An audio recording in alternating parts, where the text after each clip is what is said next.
Did you send it to Dan too? No, it was just No. in response to you and Leanne. Okay. Turn this thing. Good evening, good folks, and welcome to the City of Muskegon City Commission General Session for this Tuesday, August 22nd, 2023. Before we get on with our business, we're going to be start with prayer, followed by Pledge of Allegiance. And if you wish to join us in doing so, then I'll ask you to stand and remove any caps. But before we get to that, I just want to remind folks that we do have public comment. We have one public comment period at the beginning of our meeting or towards the beginning of our meeting, and that's on any agenda items. And we also have a public comment period at the end of our meeting. That's general public comment. So anyone in the audience is welcome to participate in public comment. You'll have up to 3 minutes to provide remarks, both on an agenda item as well as into the meeting on any topic. We do have public comment forms at the back of the room. I encourage you to complete that form. Please provide your name and home address. Note, I will not be sharing your home address, nor will I be asking you to share your home address, but I will acknowledge what neighborhood you may be coming from or another neighboring municipality or elsewhere. We also have phone-in public comment, so if you are unable to join us in person, we do give you that opportunity to provide comment by phone. Keep an eye out for the bottom of your screen. A phone number will be scrolling when it's an opportune time for you to call in to give public comment that way. So, before we get started with business, if you wish to join us in prayer or the Pledge of Allegiance, I ask that you stand and remove any caps if you're so capable of standing. Thank you. And we are being led by Adam Dollar of the Evanston Avenue Baptist Church. Welcome. Thank you for having me. Let's pray. Father God, I'm just grateful for this day. Thank you for this day. Thank you for this opportunity to pray for the city on behalf of the city, God. And God, I know that you are a compassionate and a gracious God, slow to anger, abounding in love and faithfulness. And Lord, I just pray that that would motivate our time here together tonight, and that we would strive to embody your heart and your vision. Lord, we also just know that you're a God of justice and mercy. And so, Lord, would the work that is being done here tonight, that's being strived for, represent that, your heart for justice and mercy? Would the people here be working on behalf of those things? And Lord, I just think of your prayer, the prayer of Jesus, Lord, your kingdom come, your will be done on earth as it is in heaven. And Lord, would our goal be that? Well, that's the prayer of our church every Sunday, in Muskegon as it is in heaven. And so, Lord, would this work tonight just be accomplishing that end? We pray this in Jesus' name. Amen. I pledge allegiance to the flag of the United States of America and to the republic for which it stands, one nation, under God, indivisible, with liberty and justice for all. Thank you, Pastor.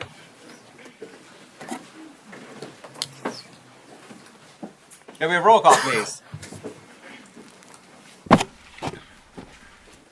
Vice Mayor German, Here. Commissioner Gorman, Here.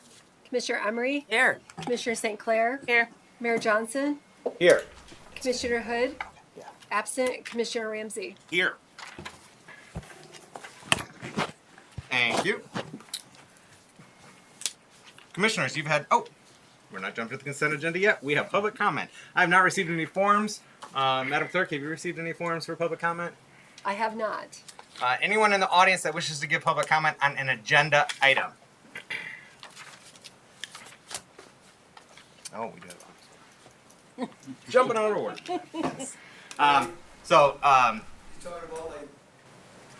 Any items on our agenda? Pardon? The business district, the lakeside, the special assessment, right? Yes. So, just a second, sir, before I call on you. I do encourage you to complete that form in the back of the room and provide that to the clerk with your name and address. But before we do that, there are a couple presentations and awards that we're doing before we get on with public comment and the rest of our business. So first up, we have honoring of residents participating in life-saving measures, and we have our Deputy Director of Public Safety, Jay Paulson, here to lead us off with this awards tonight. Good evening, sir. Commissioner, Mayor, Commissioners, and City staff, every 40 seconds, someone has a heart attack in the United States. When a bystander CPR is administered, 23% of these victims survive. In comparison, only 14% will survive without the aid of CPR. Jenny, can you come up here, please? I guess you'll stand right next to me and I'll read this for us. On July 19th of this year, a patron at the Deck restaurant began to have difficulties breathing and became faint. The wait staff located Jenny Hart Locke, Jenny, who was working at the Deck that day. Staff knows that Jenny was a registered nurse for nearly 20 years and had been summoned by on other medical events at the Deck. Jenny didn't hesitate. Jenny assessed the patient and determined the patient was not breathing and she could not locate a pulse. Jenny moved the patient to the floor and began CPR. After several cycles of CPR, Jenny reassessed the patient and located a pulse and noticed that the patient was now breathing. Without Jenny's intervention, this patient would not have had the outcome as she did. The Citizen Life-Saving Award is presented to Jenny Hart Locke by the Muskegon Fire Department. The Citizen CPR Life-Saving Award is hereby awarded to Jenny Hart Locke in recognition of her exceptional life-saving efforts rendered to a citizen in distress on July 19, 2023 at the Deck, 1601 Beech Tree in the city of Muskegon. Your act of heroism and it was a critical link in the patient's chain of survival. Your dedication to the preservation of life is to be commended. Awarded this 22nd day of August 2023. Jenny, thank you so much for stepping in and helping that person out.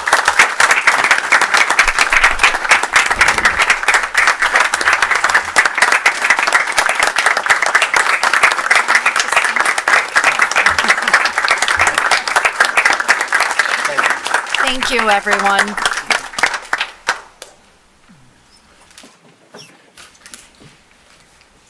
Thank you for stepping up in a time of crisis and helping to save and preserve life. Hello. So next up in presentations, we don't have it on the agenda, but I did ask to hear about the 150th celebrations and festivities that are going to be happening in September for our Muskegon Fire Department. And so Deborah Santiago Sweet is part of that committee, and we have several other firefighters here in the audience as well. If you all would like to come up and join Deborah in sharing the exciting festivities and plans for this coming month. Awesome. And the celebration, that'd be Yeah, I love wonderful. that. Mayor, Commissioners, good evening. Like Mayor Johnson just said, we are in the midst of beginning to celebrate the 150th anniversary of the City of Muskegon Fire Department, which was founded in 1873. So I just wanted to give you guys a quick update on what's happening and some festivities that you're welcome to participate in, and we encourage many of our residents to as well. So some of these guys here on this committee, alongside myself, some retired firefighters, some longstanding firefighter supporters, and our active duty members. You can see them listed here, and they're all also listed on our website. Beginning in September, we have several events happening. The first day was going to be kicked off with a blood drive, a parade, a luncheon, some community specials, awareness and sales, and some history. I'll jump into a little bit more detail here for you guys. On Friday, September 8th, we are hosting a blood drive at Central Station. We're hoping to get 150 blood donors, which is ambitious, so we encourage all of you to sign up and come and join us. We do have a live link that's ready for anybody to reserve a time, so if you're working during the day, you can come for your lunch. The next thing is on September 9th, we are having an anniversary parade. This is open to public. That is at 11 a.m. We're going downtown Muskegon from Western Avenue to Terrace to Western to 5th Street and ending at the Fire Barn Museum. This is going to include the entire MFD fleet, retiree float, mutual aid response vehicles, sponsors, city staff, you commissioners hopefully, and many more.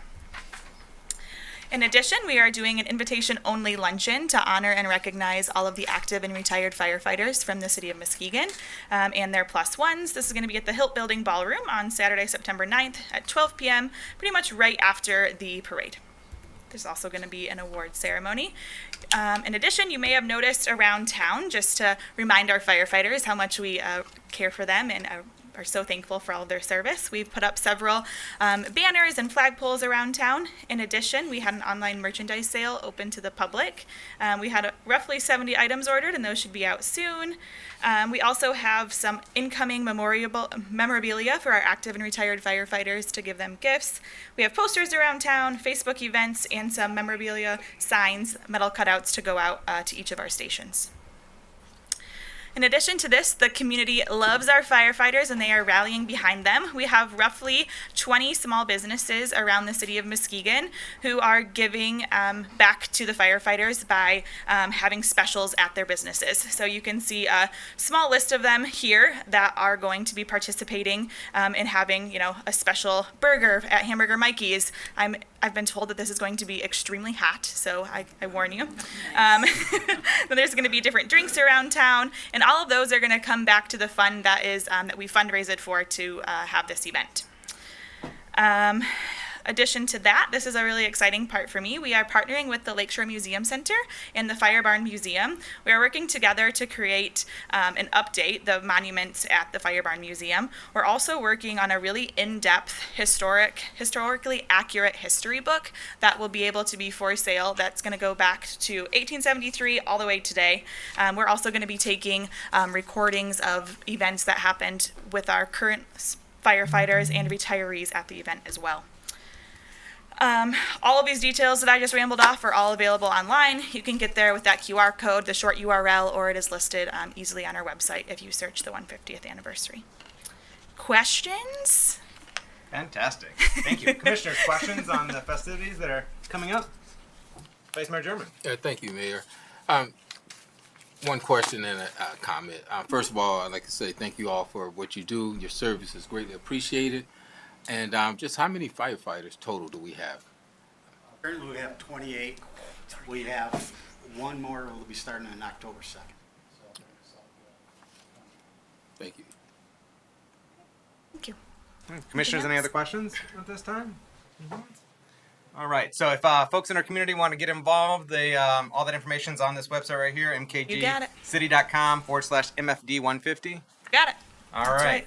One last thing, just so I don't have to come to the end. Parks and Rec survey is live online. So this is online. I have forms in the back for anybody who's interested. All right. Wonderful.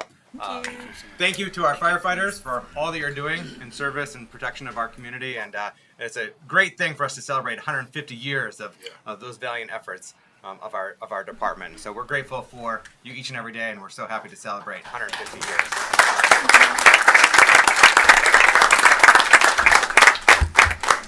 And that parade's going to be a wonderful opportunity for us to showcase our new engine and our newish ladder truck that arrived last year, and the new engine that I think you guys just put into service a week ago or 2 weeks ago now. Yeah. Excellent.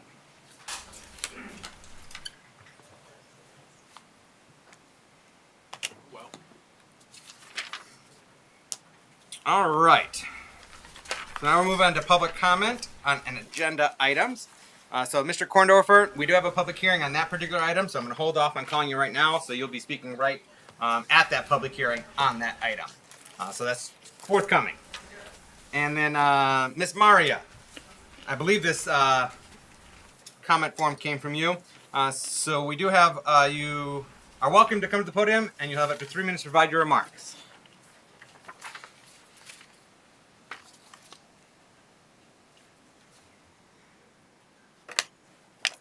Okay, so I did look on that form that you just gave me and that I picked up at the back of the room, and it says 3 minutes, I guess, for everybody.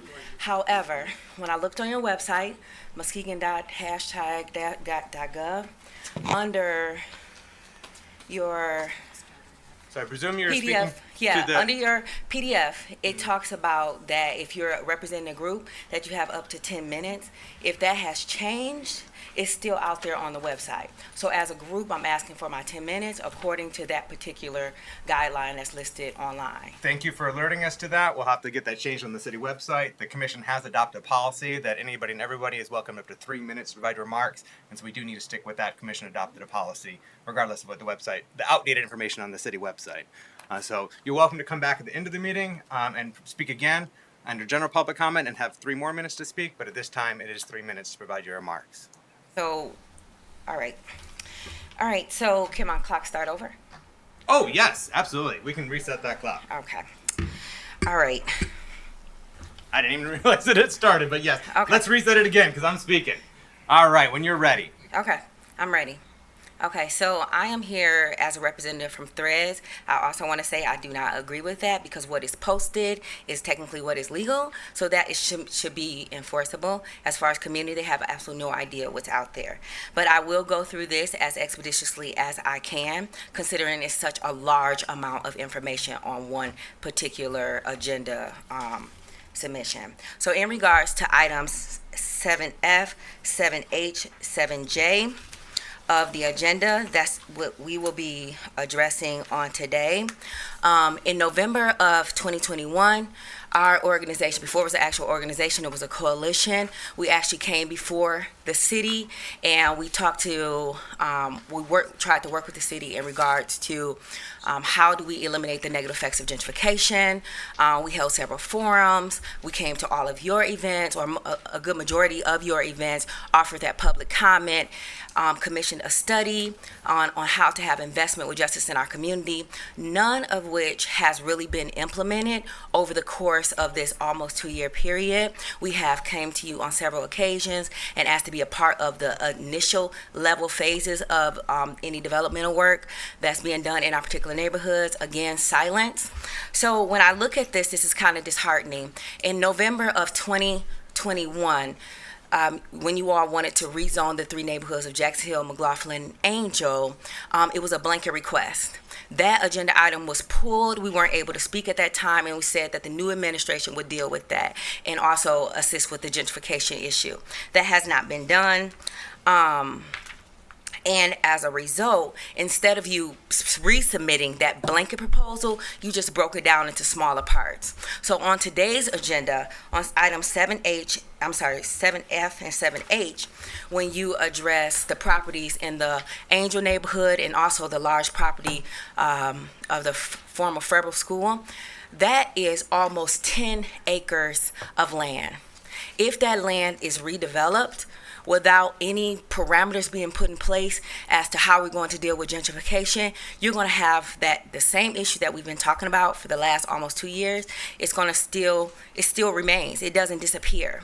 On almost 10 acres of land, at the rate of, the 80%, your target AMI is anywhere between 80 and 120% AMI. At 80%, that puts us at 57,200 as the area median income. People within those neighborhoods, again, that's not their median income. They're somewhere between 20 and 30% AMI. So again, we haven't addressed those issues, and so we're just asking that you do not approve those requests that are on these agenda items, and that we look at it on how we can resolve the gentrification before we move on such large scale projects. Thank you, Ms. Maria. Thank you. Appreciate you joining this evening from Jackson Hill. And I'm sorry. we will. I live in Jackson Hill. I'm representing Threads today. I understand, Ms. Thank Maria. you. I recognize the neighborhoods from which people reside. Okay. So thank you for joining All right. us from Jackson Hill. And these items are on the consent agenda, so members of our commission may remove them for separate consideration and vote, at which time your concerns and questions may be addressed at that time. We do believe there is some misunderstanding, which hopefully we can clarify. If there's not an opportunity to do so during this meeting, I'm happy to sit down with you after this meeting and have a one-on-one conversation with you or any other time. So thank you again. I appreciate you joining this evening. And again, you do have an opportunity at the end of the meeting for follow-up comment. Thank you. All right. Is there anyone else? I got your public comment form, Mr. Korndorfer, and that's going to be during public hearing on that particular item. Is there anyone else in the audience that wishes to give public comment on an agenda item? All right. Is Shoreline Drive on the agenda? No, that's public comment, or general public comment. Is there anyone on the phones that wish to speak on an agenda item? No, Mayor. All right. So, commissioners, you've had an opportunity to review the consent agenda. Are there any items that you wish to have removed for separate consideration and vote? Commissioner Ransing? Thank you, Mr. Mayor. Item 7E and 7O. Commissioner St. Clair? 7P. Vice Mayor German? 7F and 7H. did I hear something, Commissioner? She said 7P, as in Peter. Commissioner Emery? No, Do you have 7P. All right, so let me run through this real quick. PFH. We could sing the alphabet song Oh, from Sesame Street. close.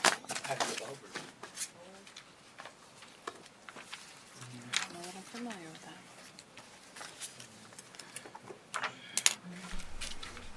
All right. 5. Oh, there's 7 up. 7H. All right, commissioners, I would entertain a motion to adopt the consent agenda as presented, minus items 7E, 7F, 7H, 7O, and 7P. So moved. Support. All right. We have a motion to adopt the consent agenda, minus those items just referenced. Roll call, please. Commissioner Emery? Yes. Commissioner St. Clair? Yes. Mayor Johnson? Yes. Commissioner Ramsey? Yes. Vice Mayor German? Yes. Commissioner Gorman? Yes. Motion passes. Thank you. First up, Commissioner Ramsey, item 7E, MDNR Spark Grant Agreement, Parks and Recreation. Thank you, Mr. Mayor. I move to approve the MDNR Spark Grant Agreement, including the approving resolution, and authorize the DPW Director to sign. Support. All right, we have a motion by Commissioner Ramsey, supported by Commissioner St. Clair and Commissioner Gorman at the same time. Welcome, Director Vanderhyde. Good evening, Mayor, Commissioners. This is a request to approve an agreement with the State Department of Natural Resources simply to accept the Spark grant that we have talked about a few times now. This is for $250,000 to help us rebuild the splash pad. And I'm happy to say that it also includes an offer from the Howmet Aerospace Foundation to contribute to the project as well, to the tune of $50,000. As we've talked about, we had hoped that our process that we had followed last fall would be acceptable to the DNR. We worked with them for quite some time. We were not able to reach an agreement, so this is the standard agreement for the grant, and we will have to follow a relatively traditional design and bid process this fall and winter, and we should be ready to rebuild the splash pad in spring. Awesome. Yeah. Great work to your team, though, on getting that splash pad in working shape this summer, and it's been widely and well used. I love seeing families there all the time. So great work to your team on getting it working in working order this summer, and so excited for what's to come for next summer. But Commissioner Ramsey. Thank you, Mr. Mayor. Director, I want to say kudos to you and your team for the great work done here. While I believe that $300,000 is a very expensive sprinkler, I guarantee that I would enjoy running through it on some of our hottest days as well. So again, just like the mayor said, thank you for what you've done with it this summer in its current state, and for really addressing the needs of our community, especially in our downtown core, so that people feel welcome, seen, and celebrated. And thank you to Howmet for stepping up and being another community partner in another great project. We're always appreciative of that, so kudos. Thank you, Commissioner Ramsey. Commissioner St. Clair, have any follow-up? Just to echo what's already been said, I'm really appreciative of the salvaging that has happened this year. I know there were a lot of very sad people last summer when it wasn't functioning, and the community didn't expect it to be repaired. And I'm down there every Saturday, and it is a joy to see how utilized it is, and it's really a service to the community. Thank you, Commissioner St. Clair. Commissioner Gorman, do you have anything you wanted to add at this time? Commissioner Emery or Vice Mayor German? No. All right. Excellent. Yeah, nice work to the team on getting this grant. That's wonderful. Getting that $250,000 from through that grant program, and then getting the additional money from the Howmet Foundation as well. Fantastic. Are we? It's tangential. I'll just ask. Are we considering using? I know we as a city cannot apply for another MDNR Sparks Park grant, but are we contemplating any of the other agencies or authorities within our purview to perhaps go for additional opportunities for parks? And if you feel more comfortable waiting to the end and addressing it at any other business, we can do so then. We have been in discussions with the Community Foundation, and they are apparently eligible for perhaps an additional pot of money through that program. And so we're working with them to find out more about that, what that might mean. And we'll have more about that once we know more. So. Okay. Thank you, Director Vanderheide. Unless there's anything else, we're going to go to roll call. All right, roll call, please. Commissioner St. Clair, Yes. Mayor Johnson, Yes. Commissioner Ramsey, Yes. Vice Mayor German, Yes. Commissioner Gorman, Yes. Commissioner Emery. Yes. Motion passes. Thank you. Vice Mayor German, item 7F, rezoning of 417 Jackson Avenue, Planning Department. All right, thank you, Mayor. I move to approve the request to rezone the property at 417 Jackson Avenue from R1 low density single family residential to foreign base code neighborhood core. Support. We have a motion by Vice Mayor German, supported by Commissioner Ramsey, to approve the request to rezone property at 417 Jackson Avenue from R1 low density single family residential to foreign base code neighborhood core. Welcome, Planning Manager Mike Franzik. Good evening. You want to report on this item before we get into comments and questions from commissioners? Sure. So, the city's had ownership of this building for several years. We've taken countless numbers of developers through it, trying to find someone who could save the building. They pretty much all came to the conclusion that they weren't able to do so. We finally found a group that believes that they will qualify for a LIHTC, especially with the new regulations about being a little bit farther from downtown. So we found a suitor for this that can actually save the building and provide some affordable housing, which we desperately need as well. Thank you, Mr. Franzik. Vice Mayor German. Yeah, thank you, Mayor. Thank you, Director Franzik. I guess I can start by, who is the company or the group that's interested in the building? Samaritas? Samaritas, okay, that's what I thought. Okay, months ago we talked about what was going to be done with this building, and I just felt that at that time there was not enough information, or that there was no direction, but I kind of figured that maybe some interest from a certain party or whoever to what's going to happen to the building. Now you asked them to zone this foreign base. Have there been any considerations of restrictions or what that's going to look like for that area when you talk about having this area zoned to foreign base? And I'm going back speaking with the different neighborhood associations, the Jackson Hill associations, as we talked with before, the other groups. There was a study done, as you know. I didn't get a chance to see the study, but I'm not sure where they are with that. But the fact that, has there been any considerations and input from these neighborhood associations and the community to move forward with zoning this area? Yeah, we've met with the neighborhood association several times, whether it was at their group meetings or whether it was during master plan meetings that we held over the past several years. I think everybody that we talked to was kind of under the assumption that we were going to try to build housing with this. I think that was a more preferable option. We wanted to save the building. We need housing. That was a more desirable use than commercial in the neighborhood. Community center got thrown out a lot. That often does with large buildings like this, but it's really not economically feasible for a company to make that profitable. So housing is the best option, and that's what we've heard from the residents. We did wait the 18 months on rezoning from the Threads request. We waited the 18 months. They commissioned the study, but we tried meeting with them several times, but we were not allowed to view the study. They considered that their intellectual property and didn't want to share it. So I'm a little confused on what exactly we're supposed to be taking into account. Yeah. So are you saying you was not allowed to see the study done by the at that time 3M1C? Correct. We went to the presentation. There was a brief presentation. Asked to see the study and the recommendations in it, and we were told we were not allowed to. Okay. Well, I didn't see the study either. there's always been some concerns about that area in that Jackson Hill because I oversee that area as a ward commissioner.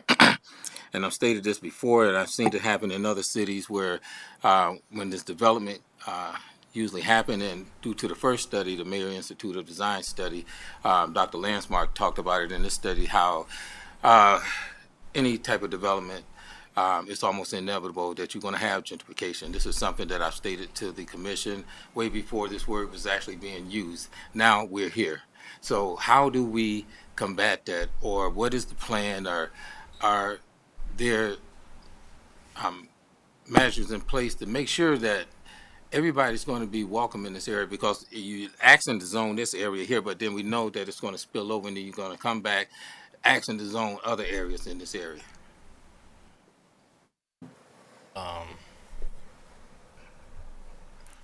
Could you kind of clarify? Well, if this is zoned foreign base, okay, and that's Yes. just that So- area right yeah. there. Eventually, you want to come back. The plan, I'm assuming, and you can correct me if I'm wrong, you're looking to also zone some more of that area as well for future development. So you have to remember there's different context areas, and we are coming back very soon for a request for that urban residential form-based code. What we're doing now is picking a zoning district that allows for apartment buildings. Right. So whether that's our traditional RM1 zoning, we could have done that in the past, but we feel like a lot of things, we've corrected for past mistakes with this code, which has more stringent design criteria, helps it fit better back into the neighborhood. And really, I think the form-based code word gets thrown out kind of to scare people sometimes, like, oh no, they're bringing form-based code here. All this is doing is allowing an apartment complex with over 6 units in it. So we could achieve that through RM1, or we could achieve that through form-based code, which has more restrictions on the type of development that you could see going forward with more protections in place. Okay. All right. Thank you, Director Francis. Thank you. Do you have something to add? I was just going to, Director Franzik, I was wondering if you could also talk about the community engagement that we did specifically on Frebel a month or so ago, 2 months ago now. I can't remember what it was. 2 months ago now. Earlier this summer. Yeah. Yes, I believe that was the meeting Jake handled. Yep. Yep. Housing needs assessment. The housing needs assessment, and we had a presentation, I believe, at the school, and tours of the school. We had different people throughout the community coming through, learning a little bit about the history, and getting a chance to look at what was going on inside, and to see if anybody else had any viable options for it as well. Thank you for the additional context. The housing needs assessment explanation meeting with the neighbors and former students and teachers of the school as well, because we did a couple public tours of that. Yeah, and It's a fascinating building. Yeah, I can't stress the housing needs assessment enough. We're short over 3,000 units over the next 5 years, especially in these affordable pricing ranges. So this is a development that is well needed in the city. So it's going to add those additional housing units, and it's going to help us save a historic building. Yeah, indeed. So I see you, Commissioner Ramsey. I just want to provide a little bit more context too in terms of this property and this building, and that the city acquired it on tax foreclosure after it had languished for almost a couple decades. The city had acquired it on tax foreclosure in 2018, and we've been working diligently to try to find a way to save the building itself and repurpose it or redevelop it. And we were nearly at our exhausting all possibilities, and it was increasingly looking like we might actually have to pay to demolish the building, which would be a considerable cost in and of itself. But fortunately, the developer who has already done a project in our city, Samaritas Senior Living, they had expressed interest and believe that it's feasible to do this project and redevelop this into income restricted housing for lower income to workforce housing in this building and facility, which I think I'm thrilled with the prospect of saving this building and getting it fixed and improved and housing, which is so incredibly important for our community. But now I'm starting to digress. Commissioner Ramsey. Thank you, Mr. Mayor. I have nothing more to add. I was going to say everything that the mayor just said, and just make sure that we walk back out of the weeds that we were sort of going in. I know 3 things to be true. I know that our team put forth their best foot to engage the community that lives around that building. I was at 2 of those 3 presentations, sitting with several of the members in our audience, and doing the tour. I know that we have worked with the company who's looking at rehabilitating this building, that they do low income and subsidized housing that provides opportunities specifically to marginalized populations, as they have on Clay and Spring Street downtown. And 3, that we need housing above most other things right now because our neighbors don't have a place to live. And nothing else is important as being able to have someplace safe to sleep at night. You can't go to school, you can't have a job, you can't find food. All of those things are affected by where you call home.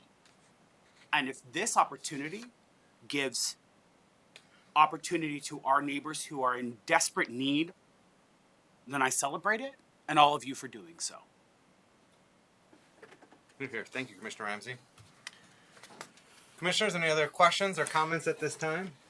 If no one else Any other? has anything. Any others? All right, Vice Mayor German. Yes, all right, thank you, Mayor. Director Franzik, Samaritas is the one that's interested in the project you said. Are they looking at any type of tax credits to provide low-income housing? Yes, they're looking at applying to MISHDA for the low-income housing tax credit program. So these will be subsidized, usually the LITAX, the low-income housing tax credits projects range anywhere between 30% to 120% AMI. So you'll usually find ranges all through that range. Yeah, to echo something Commissioner Ramsey said, we definitely need that housing, and it is so essential. And when I look at this building, a historical building such as this one, I remember this as a youngster where I grew up in the Jackson Hill area. Excuse me. But looking and reflecting back on the Theodore Roosevelt school building out in Muskegon Heights, it puts me in the mind of this. If we could have a project come to fruition with this building that would kind of reflect some of the architecture and housing and how that would look in this neighborhood, I think it would be a benefit to the community, but also provide the need of housing for homeless people or low income as well. I worked on that project in the Heights and Roosevelt, and this is the same type of program. Yeah, it puts me in Although mind. I don't believe they're anticipating an addition from what I've heard. So there? Okay. Yeah. So there would be an addition. Okay. Thank you. Thank you, Vice Mayor. Just one last thing. I remember a conversation about this building also. I think we talked about something expanding. Was it the infrastructure benefit? I think Director Eckham knows what I'm talking about. There's some limitations what we can do on the south and the eastern edge of the property. There's no water or sewer, and it'd be too cost prohibitive to put a lift station just for that property. So there's a lot of development limitations on the east side and the south side of the property. Okay. Yes, Commissioner Ramsey. Mr. Franzik or Director Eckholm, correct me if I'm wrong. I'm asking you. Is that where we spoke about putting maybe some green space or some parks and some benches for the neighborhood to kind of congregate? I believe so. If we're talking about, I'm looking at the front of the school, like the front. It's this way. The left. That big space right there on the left. Okay, thank you, because I don't know the name of the street. Okay, I know that they were very interested, and so were we and the neighbors, about some green space so that it wasn't just a big old building in the middle of what used to be an open place. And I wanted to make sure that we're still talking Yeah, and I about think green that's space? where we would put it because there's no other space to be developed. Awesome. there. Is it Director Eckham could speak on what I was talking about? Yeah. Don't go anywhere right now. Yeah. You're not quick enough. Thank you, Director Eckham. He was crushing it. But anyway, I think what you were referring to was what Director Franzek mentioned, which is we don't have sewer service because there's no way for it to catch gravity down in that area, and the portion of the site, roughly a quarter of the site, that's lower and heading towards Smith Ryerson Park down Wood Street. So at this time, our goal would be to just have that stay passive green space and potentially put some passive recreation amenities in there. As of now, the existing structure, Samaritas is thinking that they're going to go for a LIHTC rehab, which would rehab the existing structure. I also worked on the Roosevelt School project as manager in the Muskegon Heights with Dwelling Place, which is another nonprofit Christian housing organization very similar to Samaritas. And so they do the LIHTC rehab, and this building, one of the things that is helping it now, whereas we've had other people tell us no before, is Samaritas has experience with and is willing to do the work on the historic points, the histo points is what they call them, lingo, for some additional points in their LIHTC application. And then potentially a small addition that would be, when you're looking at the front of the school from Jackson, it'd be to your left. Like they'd be adding on potentially, similar to what they did at Roosevelt School. Up to the end we can see. Yeah. So I think the limitations on the site are primarily not in the development area, and that's just an area that we can't get sewer because it doesn't catch gravity, and a lift station in that area would be prohibitively expensive relative to the amount of units you could put in. Okay, thank you. I know we're not there yet, but this is the first phase to move forward. And this is something that I've talked about in my early years as a commissioner, to see something happen with that property. And I think this is a good project if it was to come into fruition, where we could have some affordable housing, but actually beautify that community as well. Thank you. I would agree. We were getting a little bit to the end of our rope where we had walked a lot of folks through it, and it's continuing to have, unfortunately, some trespass issues, some vandalism issues. We've been asked by maintenance to consider putting a fence kind of around it to try to keep people from entering. And so the submission deadline this year is weird for MISTA, is December instead of October. So you'll have other opportunities to give feedback on this item, because they'll come with payment in lieu of taxes agreement for you to consider, as well as a purchase agreement. And then they'll have a site plan to go through Planning Commission and City Commission as well. All right. Thank you, Director Echo. Certainly. Don't go anywhere quite yet, Director Echo. Might have other questions. Thank you. But thank you for pointing out those additional steps, because there's going to be a purchase, there's going to have to be the pilot agreement, there's several more steps to move this forward. So thank you for that context. Commissioner St. Clair. Director Ekholm, I had the privilege of sitting through almost all of your housing needs assessment reports to the community. Remind me and the community who is watching, what was the biggest area of need range on the housing needs assessment? Sure. That's a good question. So in the rental space, we need 1,611 rental units over the next 5 years, which is effectively a 20% increase to the existing rental stock. Effectively, any units below $1,400 a month, all the way down to less than $570 a month is $536 a month is what the study says. If you look at those there's three areas where they split that up in rental range between $536 and $1,403 a month. It's over 1,000 units, so well over half of that need is on the lower end of the rental spectrum. So this would contribute towards that extremely low income gap. Certainly. Yeah, that's a good question. Significantly. Yeah, so typically would be a 9%. There's two different types of LIHTC tax credit deals. One is a 4% credit, much less competitive and pretty underutilized in Michigan because of some of the stringent requirements at MISTA. It's a whole nother meeting. And then there's 9%, which is highly competitive, which is what this would be. And so what they try to do, and actually we have a LIHTC developer here, so he can correct me if I'm too far off the mark, but usually they try to get a blend of units that averages roughly 60% AMI, like to try to make sure. So as an example, Muskegon County's AMI for 60% AMI for Muskegon County, because that's what MISTA is going to use. They're not going to use our city AMI, they're going to use our county AMI, and there is some disparity there. But the 60% AMI blend in Muskegon County is actually roughly equivalent to 100% AMI for the city. So 60% AMI for Muskegon County is $36,000 and change as of May 15th of 2023. And ours, per our housing needs assessment, the most recent data available, it was just under $37,000. Thank you. Thank you. Excellent additional insights and context.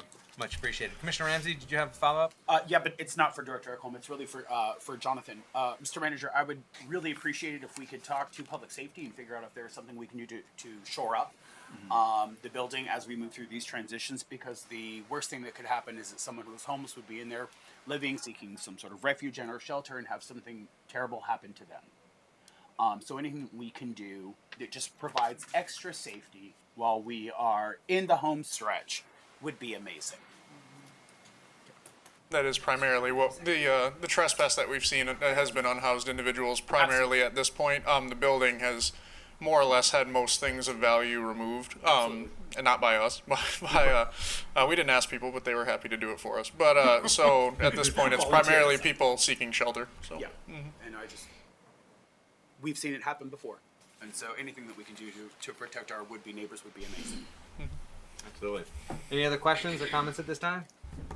All right. So as we move forward with voting on this, we are absent one commissioner, so we know that this will come back to us for a second vote and second read, and then we will move things forward, and hopefully they can get that credit, and we can get a pilot agreement. We can figure out a purchase agreement and hammer out all the steps to bring this housing online. But I just want to say thank you to you and your team, Mr. Franzik, Director Ekholm, everybody in Development Services, everyone that's touched this project. Of trying to keep this building preserved for its architectural and historical significance and create more housing at all price points. So thank you so much. It is appreciated. thank you. All right. So unless there's any other final thoughts or questions, roll call, please. Mayor Johnson, Yes. Commissioner Ramsey, Yes. Vice Mayor German, Yes. Commissioner Gorman, Yes. Commissioner Emery, Yes. Commissioner St. Clair. Yes. Motion passes. Thank you. Next up,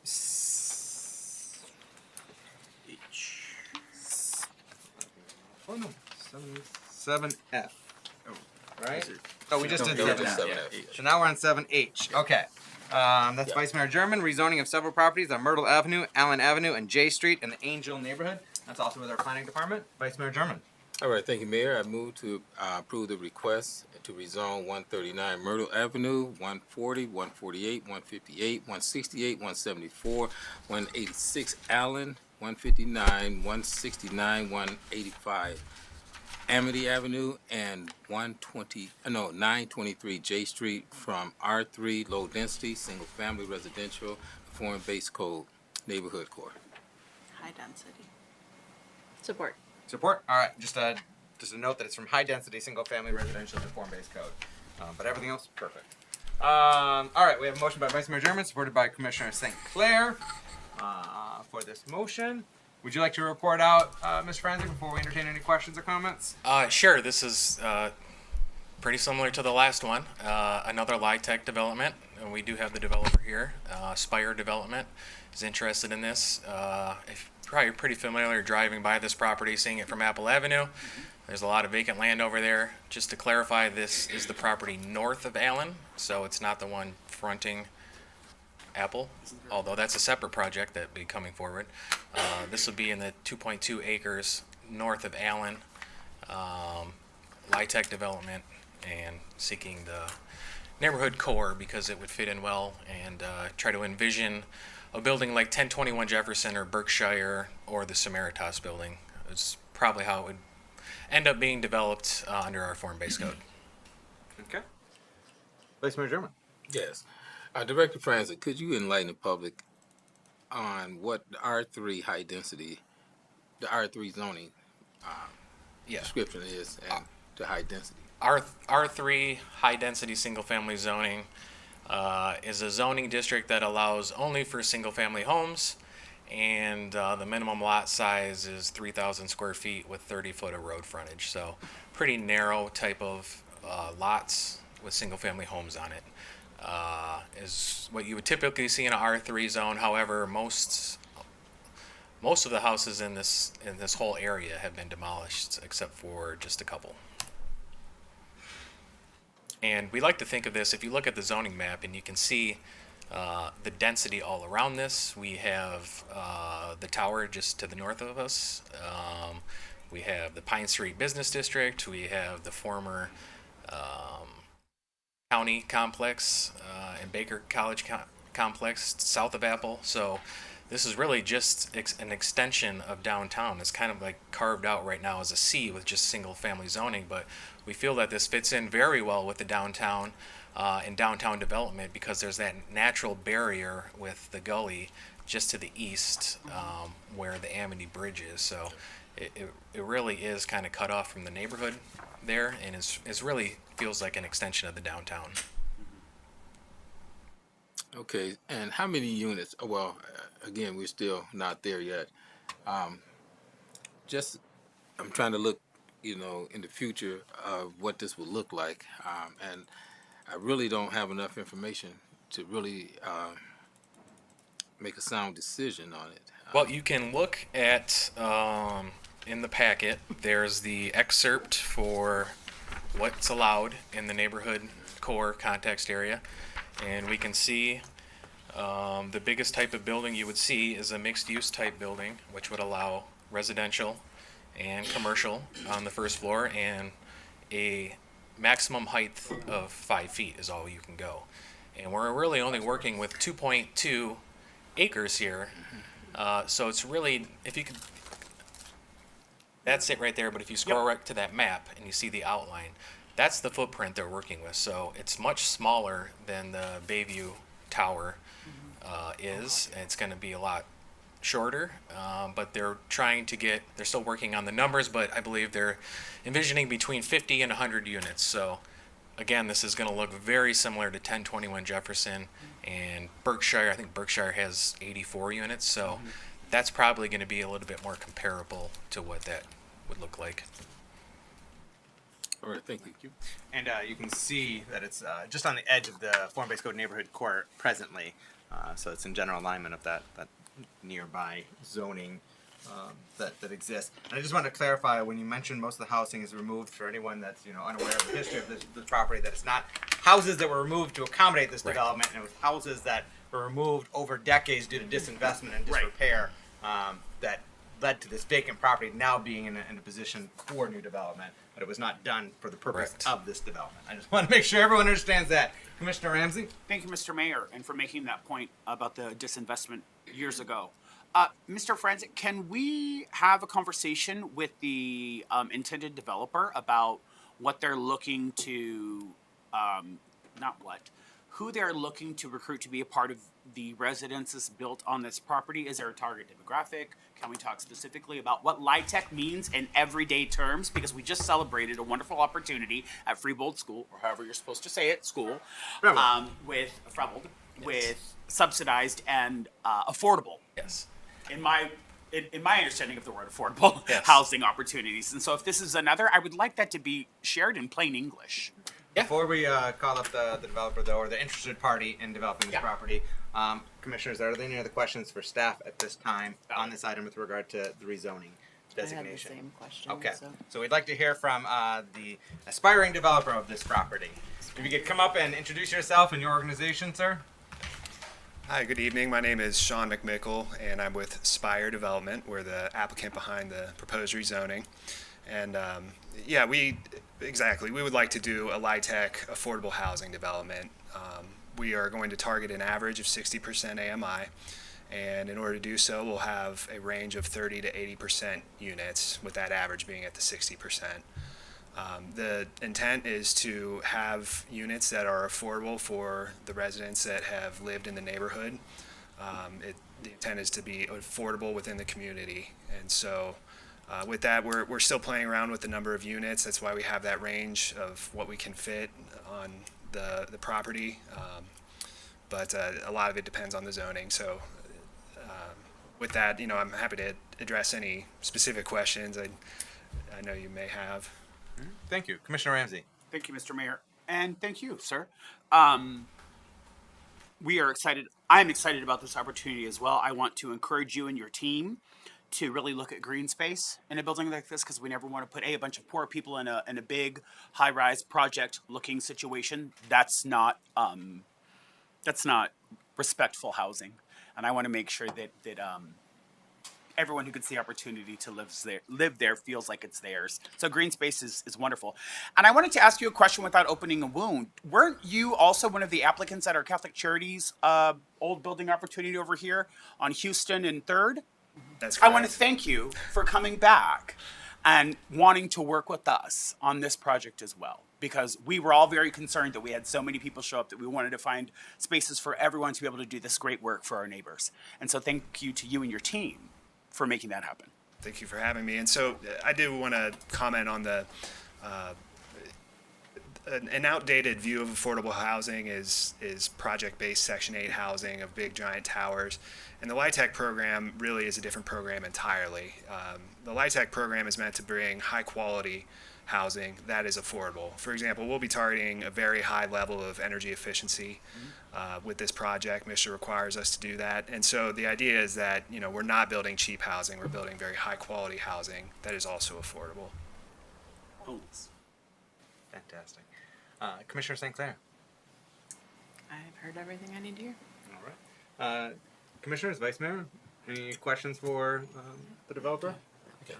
Just one other. Did I hear you say 30 units at 60% AMI? No, sorry, 30%. I apologize 30%. if I said 30 units. 30%. That's the AMI. That's the area median Oh, you're income. right. Oh, it's Yeah. 30%. Okay. So 30 to there's 80%. there's a 30 to range of average. 30 to 80% with the average of 60%. Okay. And I guess right now I really don't know how you're going to make that work. That's my concern with this project. I'm familiar with the area, and definitely it needs some investment because this area has been so disinvested over the years. And now to see developers interested in the area is a huge benefit to the community. I can't stress that enough. I kind of forecasted this to the community years ago, and I knew it was just a matter of time because the lack of disinvestment, lack of investment, I should say, is long overdue for this community. So, but right now I'm just not sure right now how you're going to pull this off and make it really affordable and attainable for people in that community. I just need a little bit more insurance.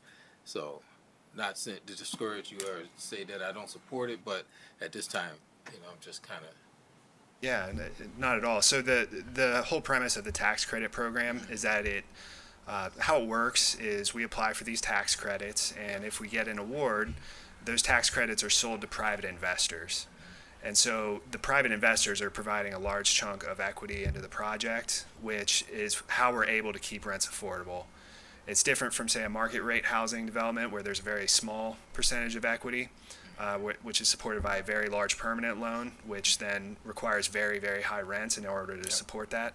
This is the opposite. The private investors, which a lot of times are large banks, provide a large chunk of equity so that way you have a smaller permanent loan, which allows us to charge the low rents. Thank you. Yeah. In order for them to obtain those low-income housing tax credits as well, which is, as Director Eckholm mentioned earlier, is highly competitive at that 9% rate. There's limited funds that the feds pass to the state, and the state distributes. Highly competitive. Fortunately, we have several developers and projects trying to get those. Fingers crossed, they can all get those resources.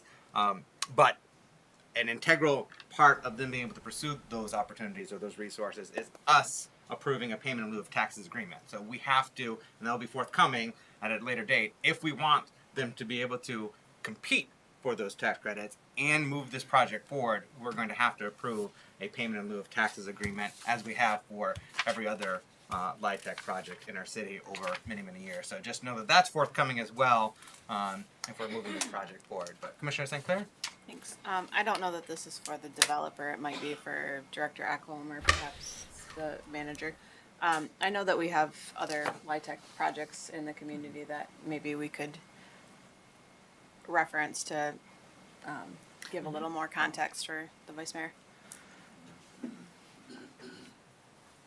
Hello again.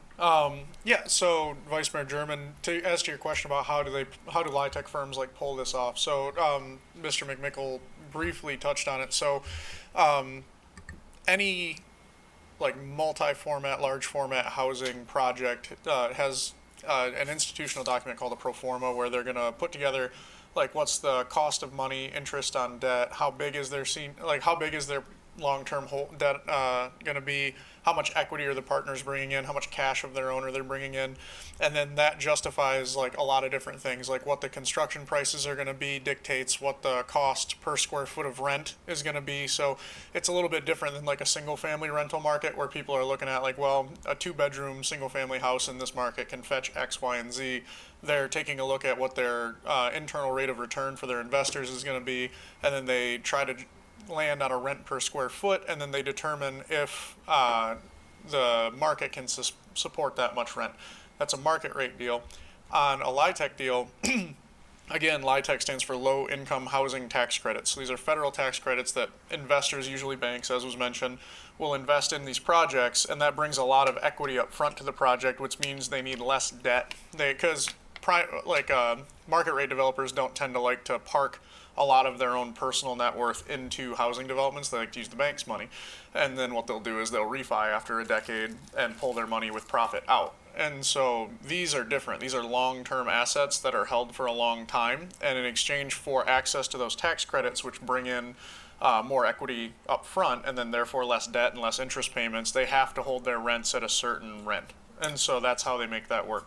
And so what'll happen is usually the sweet spot on a 9% is somewhere between like 48 and 65 units, because there's different cognates they have to hit with MSHDA to get the points necessary to get the tax credits. And one of them is efficiency of credit. So how many units is the state getting for the tax credits it's giving to this project? And so I know you were interested in unit count. They can't give you a confident answer yet, but it's going to be somewhere in that range. And so of those, for easy math, we'll say 50 credits or 50 units. A percentage of those are going to be 30% area median income houses. So to put that in perspective, with the new Muskegon County AMIs, a 2-bedroom maximum on a 2-bedroom at 30% AMI is $511 a month, which would fall nicely into that 536 and under that we need 385 units of in the next 5 years. Another chunk of those are going to be 40% units and 50% units all the way up to 80% units to get that blended average of everybody in the building at a 60% area median income rate, which again, for Muskegon County, I think it's a 2-person household or a 3-person household, is $36,000 and change. So that's how they make that work. They have way more equity up front from direct investors that want to benefit from those tax credits rather than taking on just one large note from a bank at a high interest rate. That makes perfect sense. Okay. Perfect. Thank you. Thanks. Excellent. Thank you, Director Eric. Any other questions for Director Eric? No? All right. Really appreciate those additional insights, as well as the numbers about rent and income rather than percentage of AMI, because that's not exactly accessible, digestible for us or folks in our community, but being able to better understand incomes and bedrooms and whatnot. Awesome. I will share this just to. I think you, as Commissioner Ramsey indicated, you had been, Mr. Mickle, had, as part of a process, you'd bid on the Catholic Charities building and that redevelopment of it. We were excited that you were interested in investing here and developing here. You haven't done a project in the city of Muskegon yet. I think you're based out of Indianapolis or somewhere down in Indiana. Oh my goodness, Columbus, Ohio. The other state. One of those states south of us. But we appreciate, because I remember you traveled several hours from there to join us that meeting. You came to our planning commission meeting when this was before us earlier this month. You're here now. We appreciate your interest in developing here and growing with our city. I will just share with my perspectives. You may have heard as part of the RFP process for Catholic Charities that some of us, I'll speak for myself, are very much interested in having socioeconomic diversity in our housing. And so if you're able to, as you're moving forward with this project, not just have low income or that 30% to 80%, but having some number of market rate as well, and having that mixture, because I think that is a healthy, that's good for a healthy environment community that we have socioeconomic diversity. So if you can, as you're moving this project forward and developing the pro forma, find a way. I would certainly welcome that. Again, I'm speaking for myself. You've heard some people nodding and shaking heads and saying yes, but I personally would really appreciate that intention of socioeconomic diversity in our housing development. So thank you again for being here this evening. And commissioners, are there any other questions or thoughts before we go to vote? All right. Excellent. Roll call, please. Commissioner Ramsey, Yes. Vice Mayor German, No, at this time. Commissioner Gorman, Yes. Commissioner Emery, Yes. Commissioner St. Clair, Yes. Mayor Johnson. Yes. Motion passes. Thank you.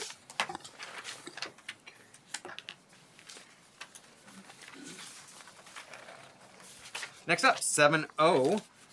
That is the State Historic Preservation Office Certified Local Government Grant Agreement. Commissioner Ramsey. Absolutely. Thank you, Mr. Mayor. I would like to motion to approve the Certified Local Government Grant Agreement as presented, including authorizing the DPW Director to sign. Welcome back, DPW Director Vanderhyde. Thank you. Support. Oh, Yeah. yeah.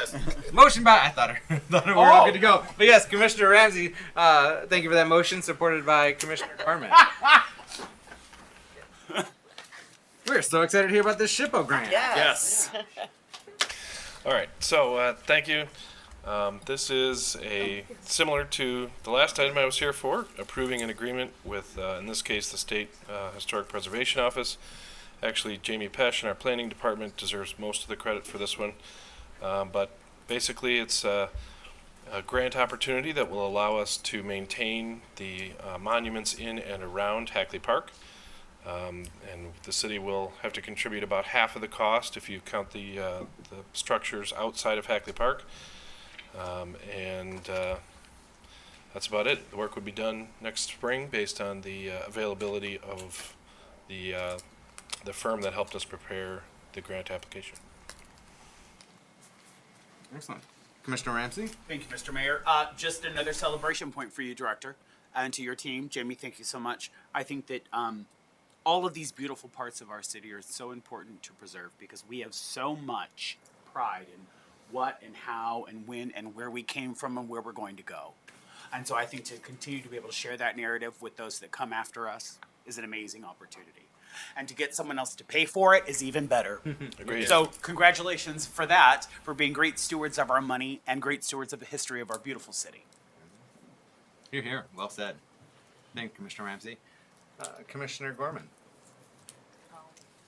I agree. That's all. The park looks beautiful. I'm glad the monuments are going to continue to look beautiful. This is exciting. Thank you. Any other questions or comments, commissioners? Nope. All right. Thanks so much, Director Van Hyde, and thank you to Jamie and our planning department and everyone on the team that has moved this project forward and secured these resources. All right, roll call, please. Commissioner Ramsey, Yes. Vice Mayor German, Yes. Commissioner Gorman, Yes. Commissioner Emery, Yes. Commissioner St. Clair, Yes. Mayor Johnson. Yes. Motion passes. All right. Final item from our consent agenda that had been removed is item 7P, contract award for Nelson House relocation with Development Services, and I believe that is Commissioner St. Clair. It was, yep. I move to authorize staff to enter into a contract with Dietz House Moving Engineers in the amount of $237,500 to move Nelson House to 382 West Muskegon Avenue. Support. We have a motion by Commissioner St. Clair, supported by Commissioner Emery. So, welcome, City Planner Pesh. Evening. Would you like to report out on this item before we entertain any questions? Yeah. Thoughts from commissioners? Yeah, so as you may recall, earlier this spring, staff presented the project and the commission approved advancing the project, looking into potential partnerships for cost sharing and ultimately obtaining bids on the work. We received 3 bids. The one that we are presenting to you today is from Dietz. It is not the low bid, which is atypical, but there are a handful of reasons that we're going that way. The low bid was a company that came in after we had toured through with a few different house moving companies. Not all of them ended up bidding on the project, but they walked through one time, so staff had some reservations about their familiarity with the project. We ended up going with Dietz because they had previously looked at the house when private potential buyers in the last 3 or so years were interested in moving it. So they're very familiar with the house and have done work in the city before, as all 3 companies that bid ultimately did in some way, shape, or form. The low bidder was also based out of Texas, associated with a local company, as was the case with the third bid as well. Yeah, I think that's the gist of it. Staff was just more comfortable with going with a familiar company that falls in the middle of the range of prices that we receive for the work. Thank you, Planner Pesh. Commissioner St. Clair, questions, thoughts? Just looking at the proposal, it looks like Dietz has quite a lot of experience with moving historic structures, which I think is probably an entirely different animal than moving your standard house. Can you speak to that at all? Somewhat. I think all of the bids we received are qualified, especially in moving historic houses. It can be different because some of the settling and such that occurs with older houses isn't seen in newer houses. I think, typically speaking, though, it's a fairly straightforward process for the move, and some of those less predictable items would be things like the cost of a foundation or some of the other work that isn't directly tied to the move itself. Okay. Thank you. Thank you, Commissioner St. Clair.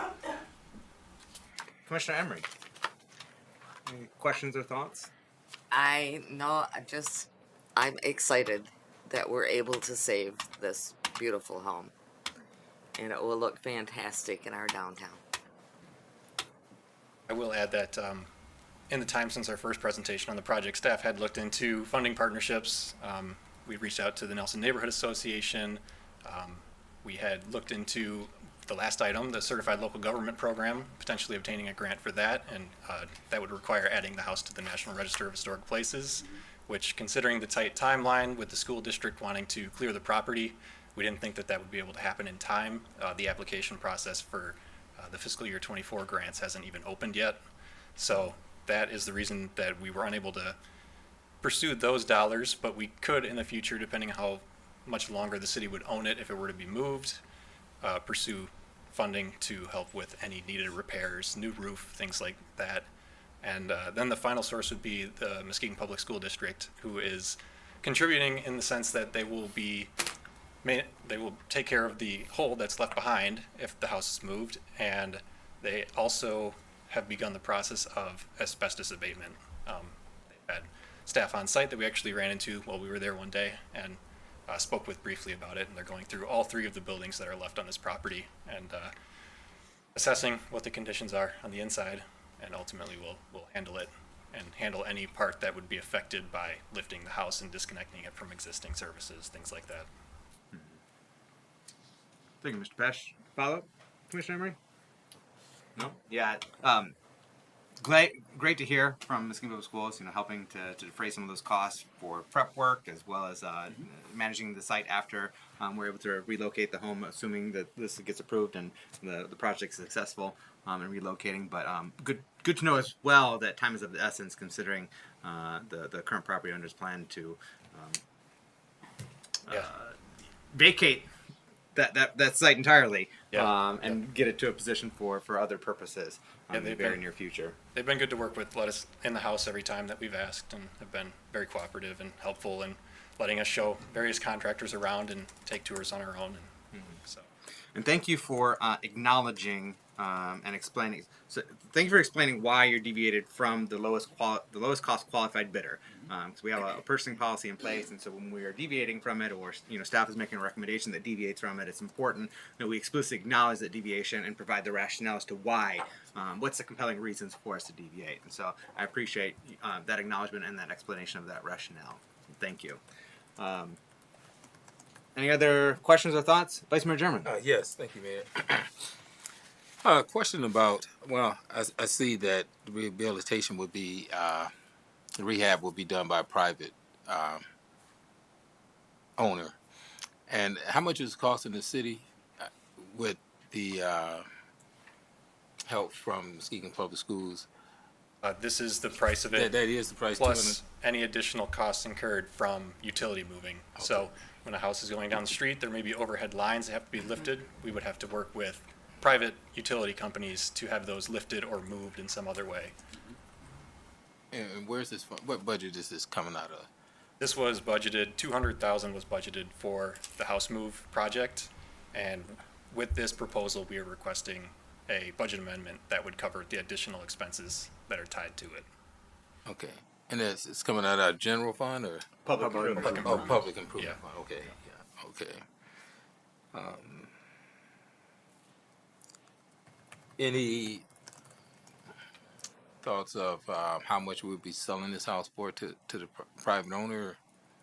Our plan would be to open it up for sealed proposals from interested buyers for a month or so, and then opening them all on one day. And if we have good offers, potentially going with somebody from there.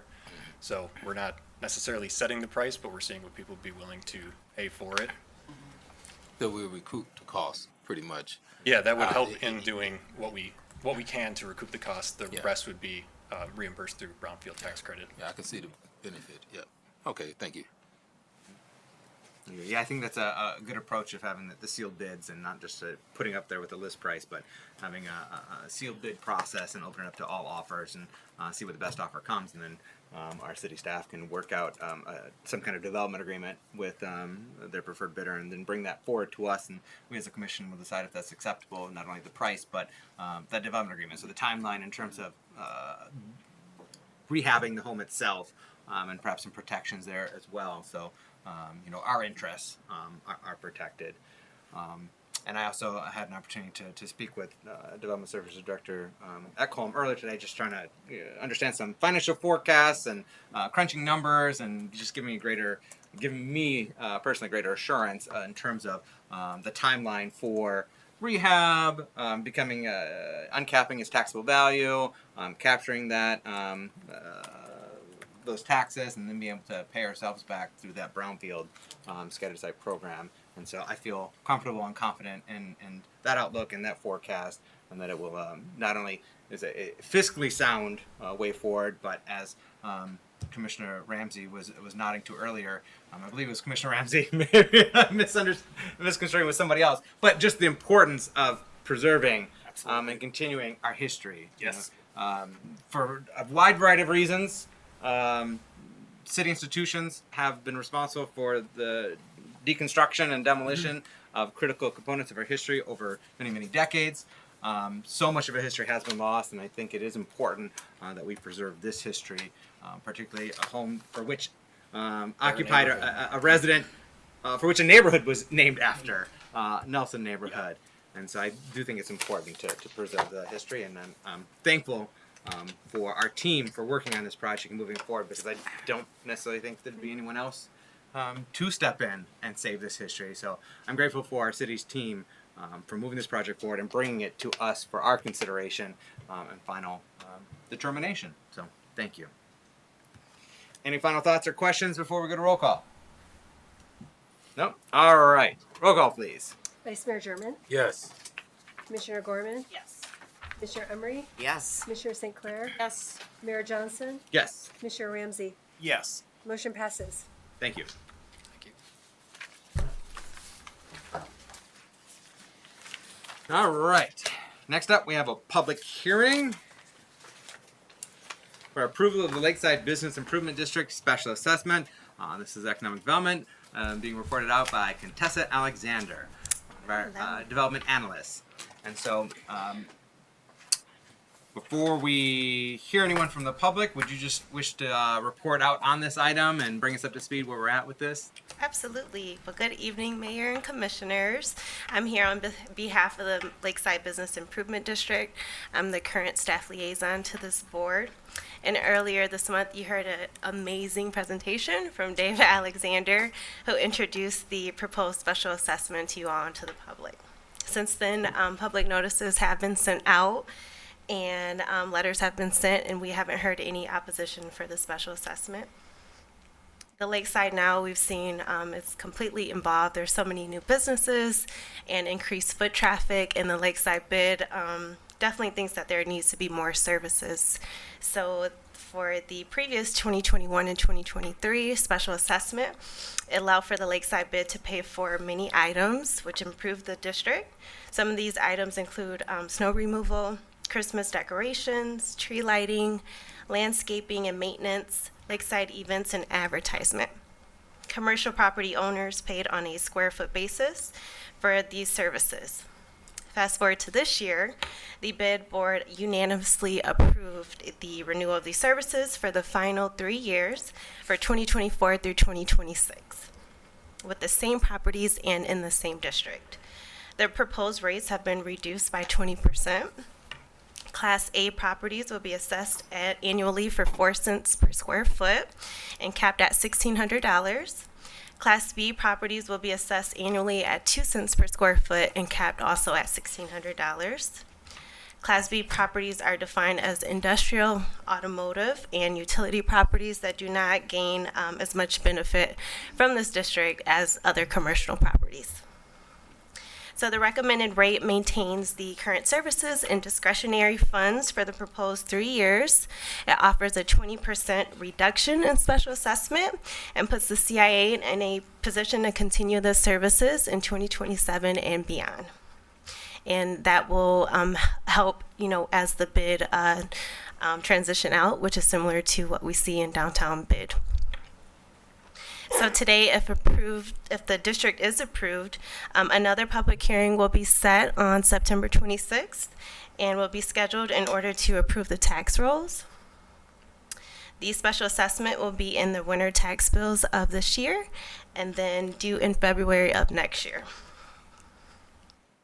In your summary packet, you have a letter from the city assessor, the Lakeside bid map, includes the businesses within the Lakeside bid district, as well as the special assessment bid recommendation, overview, and vote, the budget recommendation and explanation and vote, and lastly, all of the properties that will be assessed, the square footage, the owner, and then assessment amount and the class of the properties. So we also do have the chair of the Lakeside bid here, Mark, who's able to provide any other information or answer any questions you may have. Thank you, Mrs. Alexander. Yeah.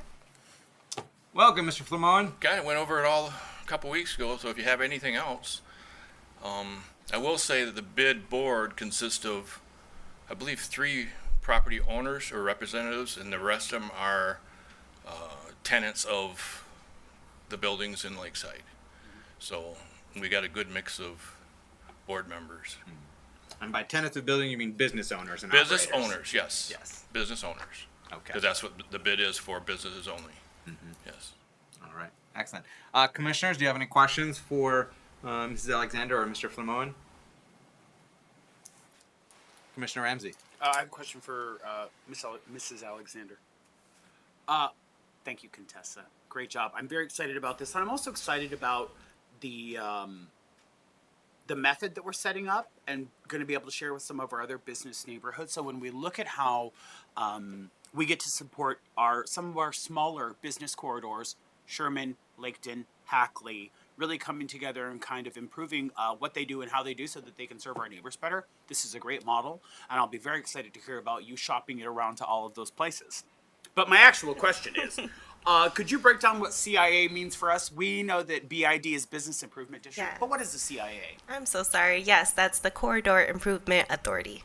And how does that differ from a bid or a Business Improvement District? So I will try to explain it as best as I can. So with the bid, we are able to cover that special assessment where the properties are taxed and use those funds for improvements like I've mentioned with snow removal, landscaping, and usually that will transition out over the years as we've seen in downtown Muskegon, where now it's the DDA and BRA, and with the Lakeside it will transition into the CIA, the Corridor Improvement District, where they will still look to improve the area. Did I miss anything, Dave? In tax increment financing. Yeah. Perfect. Thank you so much. You're welcome. That's as she was saying, it's the same mechanism for the DDA and the CIA, so the tax increment financing. And we did start the CIA at the same time we started the BID, the Business Improvement District, but it doesn't immediately generate enough taxable revenue to support the services that that business district would like to create. And so that's why we're renewing the bid for one more cycle to give that CIA more time to capture sufficient revenue to operate similar to what our DDA does downtown. So thank you for that context and insights. Do you have something to add, Mr. I just Flamone? wanted to say thanks to Dave and Contessa for all they've done to help us navigate this situation. It's hard to put into words what they've done. Yeah. Phenomenal work on our team on getting that CA off the ground, nurturing and developing that bid, and creating that process for it to transition back to that CIA to stand alone. Do you wish to, while you're here, share some insights? Yeah, I see you got an event coming up in Lakeside. Preliminary. Can we stay on the public hearing? Okay. Because you got other testimony that's anticipated. Oh yeah, I'm getting to the public hearing. Oh no, you're in the public hearing. No, I'm saying I'm getting to the public comment of the public hearing. Yes. But okay, I can ask that question I'd like after to we've keep the closed the record public clear. hearing. Yes. I'm going to ask you that question after we close the public hearing before we vote, because I do want to hear what you anticipate using some of these resources for. Yep. So, thank you. So, Mr. Korndorfer, this is a public hearing, and I'm going to acknowledge you to come up in. You have up to 3 minutes to provide your remarks as part of a public hearing. We may not answer your question right off the bat, but any member of the commission can relay that question and ask the question of staff. So, please let us know your thoughts on this item. Well, I'm all for special assessment in Lakeside. I've always supported it, and I support this one. My question is, there's been some new Airbnbs located recently. Are they paying the special assessment? That's all I want to know. I'm not shaking head to No, yes to I the mean, answer. I'm do they saying yes. pay? We'll ask that question in a moment. So this isn't a time for Q&A. If you have questions that you wish to ask, pose your questions, and then any member of the commission can ask that question of staff. So the public hearing is a time for you to share your thoughts, and you can pose your questions, but we're not necessarily going to answer questions right this second immediately. But any member of the commission has that opportunity to ask your questions or relay your question to staff, and I anticipate that will happen. Are there any other questions beyond that question that you wish to ask? No, I just wanted to know who's paying. Okay. I'm okay. I support Lakeside. I'm all for it. Okay. But I just want, there's new Airbnbs, and they're paying. Okay. You want that question answered? Yeah. And I suspect we'll get that for you. Okay. Okay. Anything else you wish to share with us at this time, Mr. Korndorfer? No, that's it. Okay. Thank you. Anyone else in the audience wishes to give comment on this special assessment for the Lakeside Business Improvement District for this public hearing? No. Anyone on the phones wishes to give comment on this special assessment for our Lakeside Business Improvement District? No, Mayor, no calls. All right. So, commissioners, I'd entertain a motion to close the public hearing and to approve the creation of a special assessment district in the Lakeside Business Improvement District for 2024 through 2026. So moved. Support. Oh, go ahead. Yeah, speak up, Commissioner Emery. I know, I'll make that motion. All right, I heard Commissioner Ramsey, and I heard supported by Commissioner St. Clair. The public hearing, well, I'm going to ask my question now. The public hearing is not technically closed, but I still want the answer because this is in part what your organization is doing. And so, Mr. Flamone, if you could come back up as chair of the Business Improvement District and share with us what you have planned for this coming fall. We're in the planning process. We're having another meeting tomorrow morning.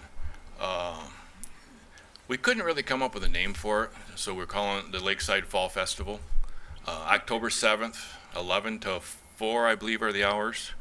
Don't quote me on that, but that's what I believe it's to be. Planning hay rides. We've invited businesses that are in the district but not in the core area to come down and participate. Tiki Boys, Lake Bluff Grill are going to participate with either a food tent. We're having scarecrow contests with business owners.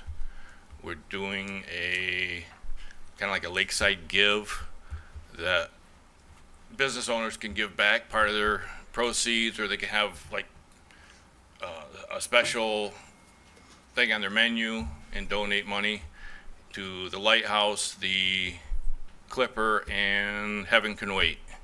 I believe Heaven Can Wait's going to participate, whether they do an adoption or something. I haven't heard that yet, but somebody else might know. Am I missing anything? Feel free to.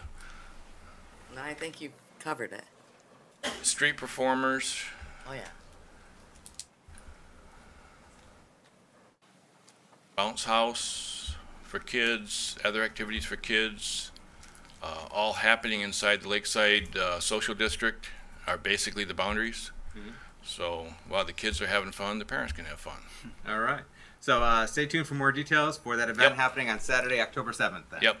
All right. Should be coming out in the next couple weeks. If you have any question, anyone, they're welcome to come to our meetings. Tomorrow morning, Lake Bluff Grill, 8:30, is the Lakeside District Association, which the bid is kind of taking over from, has their meeting, and then there's another subgroup that's doing the planning. So it's coming together, slow, but it's coming together. All right. Yep. Thank you, Mr. Flamoen. All right. So, where'd there you are, Mrs. Alexander. I was like, where'd you go? I can't see you behind that column. So we did receive a question during public hearing as to whether or not, the short-term rentals with Airbnbs, particularly the Tiny Digs hotel, that's right there on Moon and Lakeshore Drive, will that be assessed for this business improvement district the same as the others, or not the same? Will it be assessed? So that was a really good question. He came, I actually talked with him before our meeting and spoke with Leanne and Mike. So that might be something that we'll work with planning department to figure out. But yeah, that was a great question. And as of now, it's not on the assessment list. Okay. So you're going to be reviewing. Can you weigh in, legal counsel, then? Is there an opportunity for that to be added if it's determined that it's appropriate to be assessed? Because we're not setting the roles at this time. That's correct. Yeah, we can correct it at that point. Okay. So there's still opportunity for it to be added and corrected as we set the roles. Okay. Commissioner Emery? Can I ask a question? Yeah. Okay. Go ahead. Okay. So there's more than just the Tiny Digs Airbnb. There's several houses along Lakeshore Drive, between the park and McCracken. So will those also be included? So we will definitely look into that. We are only including commercial properties, and the Airbnb one was a very good question. So we'll look into all of that to be ready for the next public hearing on September 26th. Okay, thank you. Any other questions or thoughts, commissioners? All right. Thanks so much, Mrs. Alexander. All right. We have a motion to close the public hearing and to approve the creation of a special assessment district in the Lakeside Business Improvement District for 2024 through 2026. Roll call, please. Commissioner Gorman? Yes. Commissioner Emery? Yes. Commissioner St. Clair? Yes. Mayor Johnson? Yes. Commissioner Ramsey? Yes. Vice Mayor German? Yes. Motion passes. Thank you. All right, we have no unfinished business at this time. We do have a few items of new business. First of which is amendment to zoning ordinance for residential setback requirements. May I have a motion? I motion to approve the request to amend section 404 of the zoning ordinance as presented. Support. All right, we have a motion by Commissioner St. Clair, supported by Commissioner Ramsey. And this item is being reported out by our planning manager, Mike Franzik. Welcome back. Hello. So the major things from this amendment are instead of having a front setback requirement, we're proposing to change this to a build-to zone, just like we do in the form-based code. And we think that's important because now there's no maximum setback in the single-family residential zone. So this would supply one and also have that front setback. So instead of having 10 to 20 to 30, depending on what size street you're on, you can place that anywhere from 10 to 30, but also you can set it in line with your neighbors in case that block is a little bit different. Also, the other big thing that we're proposing to change is the rear setback for the R1.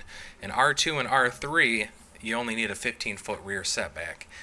We're proposing to change that to R1 as well. However, it's probably not going to have much of an effect on most of the housing and most of the lots because if you take into account the build to zone where it has to be placed in the front, and then the maximum size a lot can be taken up by houses, which is 50% in R1. And given the fact that most of our lots are very deep in Muskegon, in excess of 120 feet in most places, you're never going to get close to having to worry about getting within that 30 feet of the old requirement anyway. What this does is it makes it a lot easier to build on lots where they have already previously been split. So if we take it, and if you could scroll just a bit so we can see that full picture right there. Yeah, right there. So this lot here, you can see in the bottom right corner, there's the lot, and we can see these are 66 foot by 120 foot lots. Now that lot in the bottom right corner got split 3 times, but not the way you usually would see it. It got cut 3 times the other way. We call that hamburger and hot dog style. So this is a hamburger style cut, but 3 ways. So this is a triple decker, if you will. Now a lot of these lots exist, and you can see houses have been placed on it for decades. There's housing right there. The way the current ordinance is set up is you would have a very hard time placing a house on a lot like that, because what you're left with is 2 front yards, because the ordinance currently says any frontage with a street is a front yard. So here you would have 2, and then you would have 1 side setback and 1 rear setback. You're never going to meet the setback requirements to place that house there. So what this new ordinance would do is it would give you 1 front setback on the main side, whatever side you choose to place the front door, and then you would have a side setback on the other streets and a side setback on the traditional side, and then we would change the rear setback requirement to just meet another side setback, which would be 7 or 8 feet in the zoning district. So this ordinance amendment would help us place houses appropriately on lots like this, while still not really affecting your traditional large size R1 lot. And we also have, if you could scroll down a couple pages, Ann, I drew up a couple of examples right here. Here's a typical 40 by 120 foot lot you would see in our R2 zones, with the build to zone at 10 to 30 feet. Even if you put it at the 30 feet, given that you can only build 60% of the lot in an R2, you're not going to even come close to that 15-foot rear setback. It just wouldn't be possible.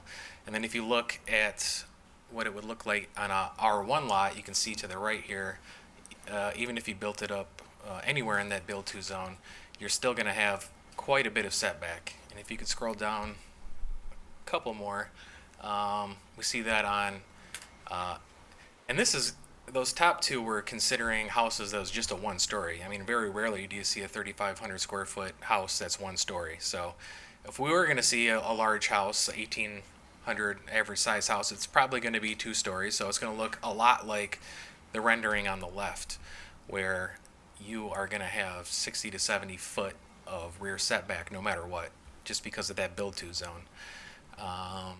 And then the example on the right is kind of like the aerial view we were just looking at, where you have these small odd shaped lots, the 50 by 66. You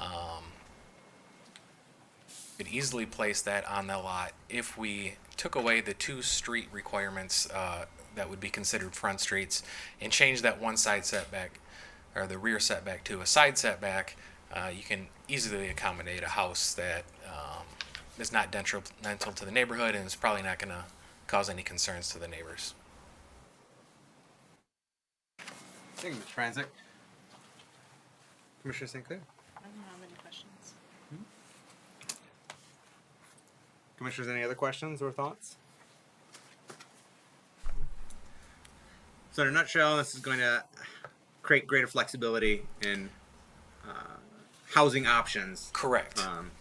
And help also perhaps lower costs for construction of new housing in our community.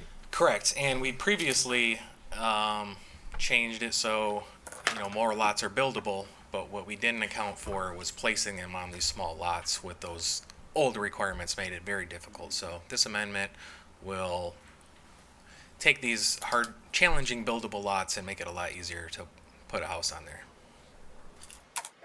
Excellent. Commissioner Ramsey. Thank you, Mr. Mayor. Mr. Frenzik, I just want you to reiterate that anyone that's building on one of these empty lots, these new rules, these new guidelines would apply to them. So that if anyone comes in and buys an empty lot in the city of Muskegon that fits one of these situations, this would give them more flexibility to build on said lot. Correct. That's what I wanted to hear. More options for everybody. Thank you. Dig it. Anything we can do to make things easier and more flexible and to bring on more housing in our community, the better. And this is one more step that our team, our development services team, has been taking in concert with our commission and our community to advance housing in our city. So thank you. All right. Any other thoughts or questions before we go to roll call? All right, roll call, please. Commissioner Emery? Yes. Commissioner St. Clair? Yes. Mayor Johnson? Yes. Commissioner Ramsey? Yes. Vice Mayor German? Yes. Commissioner Gorman? Yes. Motion passes. Thank you. Item 10B has been removed per staff request, so we're moving on to item 10C, Assistance to Firefighters Grant, Division of Public Safety. And we have our Deputy Director of Public Safety still with us. Thanks for hanging around. Yeah, thanks for having me. I get to see you guys twice in one day. Wonderful. Well, welcome. And if you care to, before we have you report out, Commissioners, may I have a motion? Motion to approve funding to purchase the breathing air compressor and cascade filling station from Breathing Air Systems. Support. All right, we have a motion by Commissioner Ramsey, supported by Vice Mayor German, to approve the funding to purchase the breathing air compressor and cascade filling station from Breathing Air Systems. All right. All right, in February of this year, the fire department had an opportunity to apply for a grant through FEMA, and on August 11th of this year, I received notice that from FEMA that our grant application was successful. We asked FEMA for funds to replace our aging and wore-out breathing air compressor, which was about 26 years old, at Central Station. The grant requires a 10% match. We did solicit 3 bids, and Breathing Air Systems submitted the bid from Bauer Air Compressors to replace that system. We did have a lower bid from West Shore Fire, but what we had found out, it required 3-phase wiring. To run 3-phase wiring to the compressor now would require some major electrical work. Our circuits to the building comes in the rear of the building, and their compressor room's in the front. Talking with the electrical inspector at Safe Belt, he kind of shied away from saying, yeah, it's going to be costly. So we kind of shied away from that bid, thinking that it was going to probably be more than if we just stayed with the Bauer Air System. So the match and required, they're also, Bauer is going to give us a $5,000 trade-in, where the other 2 bidders would not give us a trade. So that means we would have to take it out and sell it ourselves to an auction. So the fire department's asking for $7,359.58 to buy this air compressor that we desperate. All right. So a 10% match on the federal grant that you were able to successfully secure for our fire department and in service to our city. So yeah, this would be a great addition. Like I said, the one we have now is worn out. We have more downtime than it is up, just because it's costing us a lot of money to maintain it and keep it. Okay. Thank you for that explanation and more context as to your recommended vendor. And it sounds like that vendor served our fire department well for the past few decades. Yes, we've been very happy with their service, and we're happy with their product. So, thank you. Nope, don't go anywhere. Other commissioners might have some questions or thoughts. Commissioner Ramsey? Thank you, Mr. Mayor. So kudos to catching the extra costs associated with the lower bid. Lower is not always better. So thank you for catching that. And could you do me a favor, Mr. Paulson, and Deputy Director Paulson, and explain to me and some of my neighbors what a breathing air compressor is, and as well as a cascade filling station. The compressor system, we use our SEBAs, our self-contained breathing apparatus. You know, we wear those bottles on our back to breathe in a fire. When the system was originally purchased 26 years ago, we only used 2,200 pounds and it was 2,216 pounds of pressure in our bottles. Today we use 4,500. So the pressure increase gives us more time, so we get more volume and more time in the building. And we have smaller bottles also, so decrease weight. I was here a couple of years ago asking for those SCBAs, and I was gracious that you guys allowed us to buy those. So now we need to fill those bottles, and that's what that system does. So the compressor will fill 4 big bottles, fill 6,000 pound square foot bottles that are stored behind it. And then we basically, through a series of cascading, basically each one of those bottles down the pressures. How to explain that well, but we'll take and fill that bottle using those 4 big ones. So we take a little bit here, a little bit from this bottle, and basically we can fill several big bottles or several bottles off the big bottles without actually running the compressor. So there's some efficiency in there, but it also gives us the ability to fill a lot of bottles in a hurry if we need them and we're in the process of a fire. We can go back to the station and fill them really quick and get them done. So, and not sit there and wait for the compressor to do it, because that could be. You could take an hour to fill a bottle running the compressor. We can just, where it takes minutes just to use the cascade system. Wonderful. Thank you for explaining that so well. And also has the ability on our new aerial truck that you guys graciously bought us. That truck has 2 large bottles to use SEBAs on it too. So we can be up in the platform for several hours breathing that air without having to come down. That has a remote fill, so that it can actually fill the truck without taking the bottles off the truck and bringing it in. So that also gives us the ability to do that as well. So. Excellent. Commissioner Ramsey, any follow-up? No, I probably understood a third of that, but it sounds like it's safer, more effective, and efficient for you guys out there doing the work, and I celebrate that all day. I appreciate it. Thank you. Mm-hmm. Any other questions or comments, commissioners? Did you have? Yeah. Oh, Commissioner St. Clair. I just wanted to add my support to this. Kudos for finding a grant and doing the work. I know it is not a simple process, and I know you guys don't have a grant writer on staff. That's so somebody did that outside of their regular job, and I want to acknowledge that. I am very happy to see us investing in the fire department. And look forward to more of that in the future. Yes, we're excited to do more, and like I said, this was a team effort. There was myself and 2 other gentlemen that worked on this grant, and we were successful. Nice work. Kudos to you and your team. Any other questions or thoughts, commissioners? Nope. All right. Thank you. Thank you. Roll call, please. Commissioner St. Clair, Yes. Mayor Johnson, Yes. Commissioner Ramsey, Yes. Vice Mayor German, Yes. Commissioner Gorman, Yes. Commissioner Emery. Yes. Motion passes. Thank you. We do have an item for any other business. Before we get on to that, because right after any other business is public comment on non-agenda items or just general public comment. If you want to speak on an agenda item that was already considered and voted, you're welcome to do so. So before we get into that, I just want to remind folks that public comment period is coming. Forms are at the back of the room. I encourage you to complete the form at the back of the room and provide it to our clerk at the end of the table over there for public comment. Please provide your name and home address. But before we get into public comment, we have any other business to address. Yep. Mr. Manager. Yes. We had a request for a resolution of support for a project from Open Gates of Grace. Ms. Starr had reached out to staff end of last week. The application deadline is the end of this month. And so that's why it's coming under any other business, and it wasn't on the agenda to begin with. This is just a resolution saying that we support their application for this project, which is to help with the rehab of their facility, which they also applied for our ARPA grant as well. So the resolution it's a pretty straightforward one.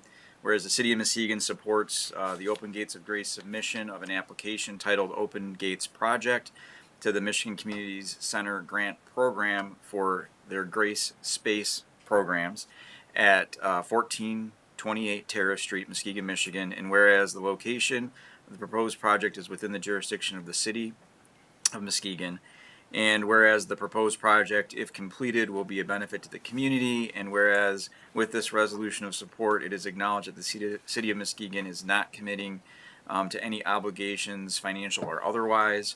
Now, therefore, be it resolved that the city of Muskegon hereby supports submission of the Michigan Community Center grant applications for Open Gates of Grace. So just a pretty straightforward resolution, and it's something we're able to help Open Gates with. The attorney Schreier did review the application, didn't see any issue with us doing this resolution, so that's why I'm bringing it to you tonight. So.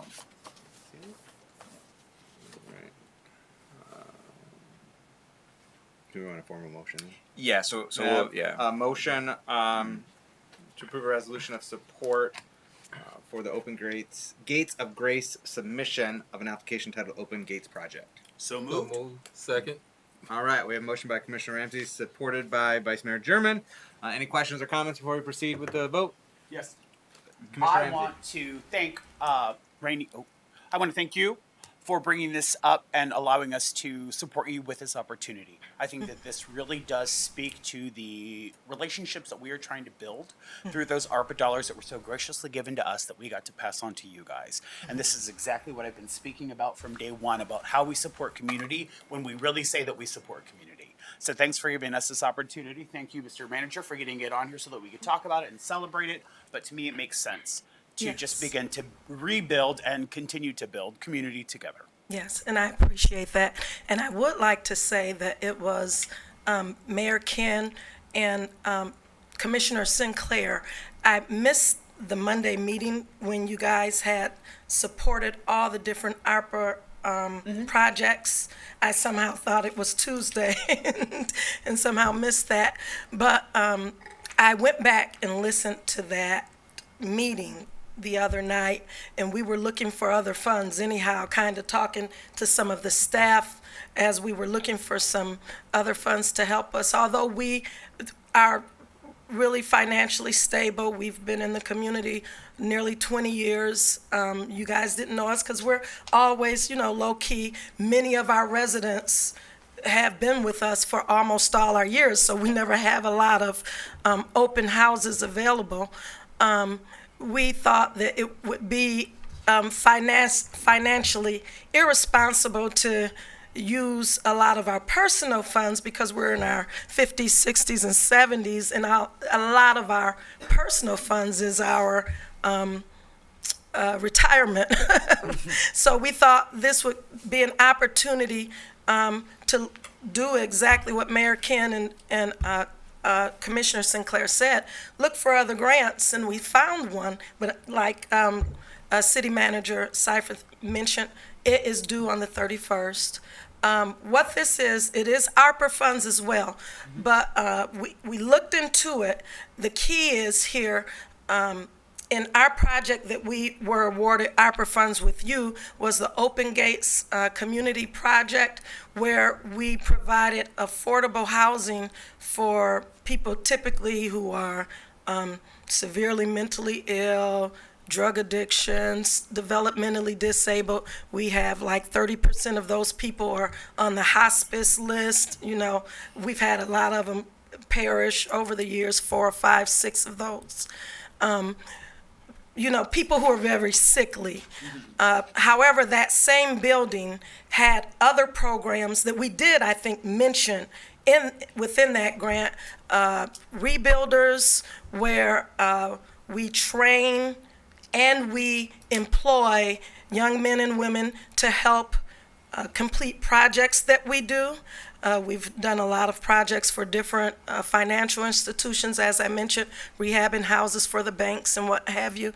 And we pay them. And what I found out through Ms. Sharonda Carson is that you guys even have a program here where you will help them get their license. And I told her, when we get done with all this that we're doing, because we're really busy, we're going to get those guys connected to you all.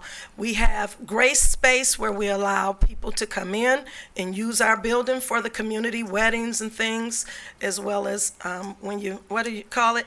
Oh, in fact, Soulfield was with us for several months. She used our building a lot, so we allow our building for the community. In addition to that, we have Grace Learning Center, that learning center area where we allow children to come and work and we tutor them.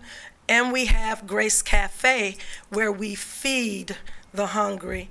And so what we're doing with this grant, because we can't use the ARPA funds for the same grant, we didn't want to have to take away from a lot of our other projects to pour all the monies into Open Gates community, and we would have to shut some of those projects down, because that's hundreds of thousands of dollars. In fact, the 250, when we talked about our project was originally 500,000, and remember I said we were going to handle 250. The 250 was a lot of the portions in the upper area that needed to be taken care of. And so with this grant, this would if we can get it, would take care of that, and then we can use that money to funnel it down into the Open Gates community residential area. As I told City Manager Seifert, if it does not work, then we'll just have to do something that we typically don't like to do, which is we have business lines of credit, and hundreds of thousands of dollars worth of credit, nearly $1 million, as well as cash, but we just don't like to use credit.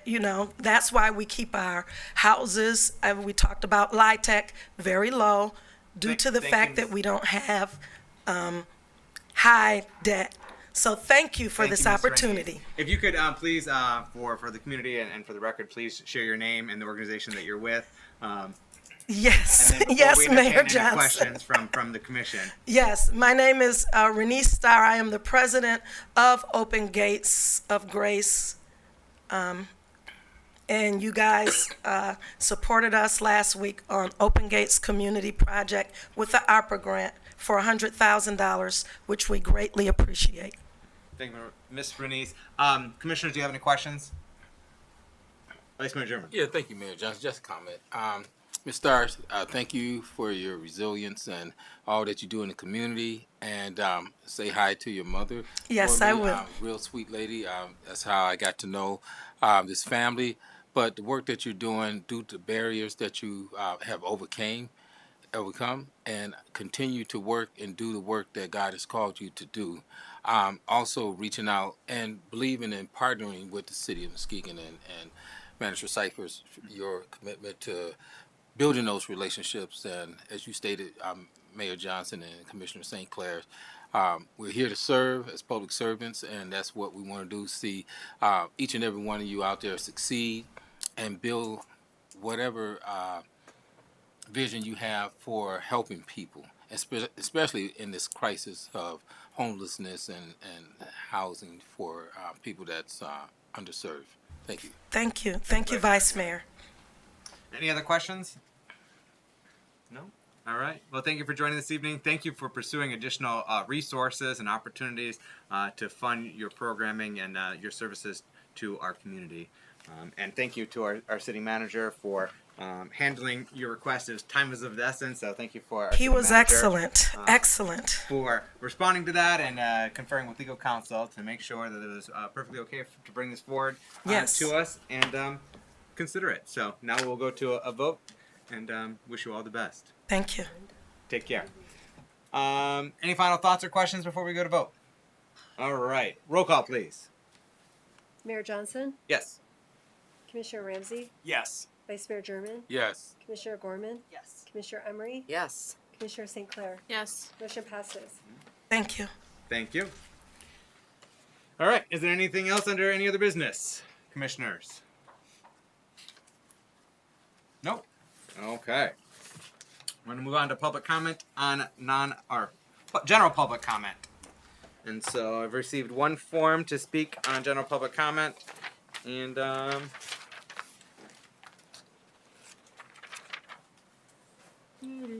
just have it. I know it's Miss Maria. If you wish to return, and you have up to 3 minutes to provide your remarks. Oh, there's another one. It was hidden underneath. But Miss Maria, welcome from the Jackson Hill neighborhood, and you have up to 3 minutes to provide your remarks. Okay, thank you. So first of all, I want to make the distinction.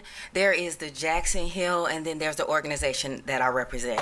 So just like with Miss Starr, she's Miss Starr. She lives somewhere else, but she's representing Open Gates Ministries. So with that, I'm representing Threads. So when I'm representing Threads, I would like that to be the distinction so that we're not blending that with what's going on with Jackson Hill Neighborhood Association. So what I want to address is clarify some points. So first of all, I want to commend the city in regards to your housing assessment. I think that that's really amazing that you did that. And as an organization, we've never had an issue with whether or not you're providing any more additional housing to the area. That has never been our concern. The concern is how our residents are going to be impacted in terms of gentrification, and that has not been determined. Now, in regards to the study, I want to address some lies, because I'm going to call them exactly what they are, from an individual perspective, from an organization perspective. In writing, we have, as an organization, we have offered ourselves to the city in terms of sitting at those entry-level tables in terms of being partners. I have yet, unless it got lost in spam, I have yet to receive any type of feedback. That went to the city manager's office and went to the mayor's office.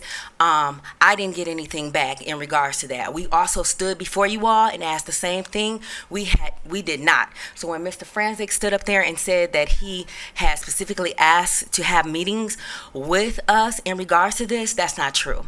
And I would encourage him to provide that documentation, because I would love to stand corrected if I'm wrong. The other part about it is in regards to the study. The study there was several questions that was asked within that study. Some of those questions were proprietary because they were organizational based. How can we strengthen ourselves within the community so that we're more impactful? The other part of it that was general, that was released. I must say, when I reviewed that video, I didn't see any city officials that showed up to that meeting with any notepads. Nobody took notes. At that meeting, there was an outline of every point that study said that the city could do, which none of it was implemented in regards to gentrification. Those were there. That was not addressed. In regards to what you're talking about with the neighborhoods and these particular parcels, that's up to almost 10 acres. When you talk about a QAP, those qualified action plans, the highest, first of all, you're self-scored initially. Those self-scores, one of the individuals that I know was funded was self-scored at 105. When we scored that site over at Furble, it scores somewhere between like the high 70s, mid 80s. Even with the historical credit, that would not qualify. So I just want to add those things to that, and then to let you all know that if part of it is site designation, and that you have to have site designation, and if you give them site designation and they're not approved, then we lose access to that land and what we can do with it. Thank you. All right. Thank you.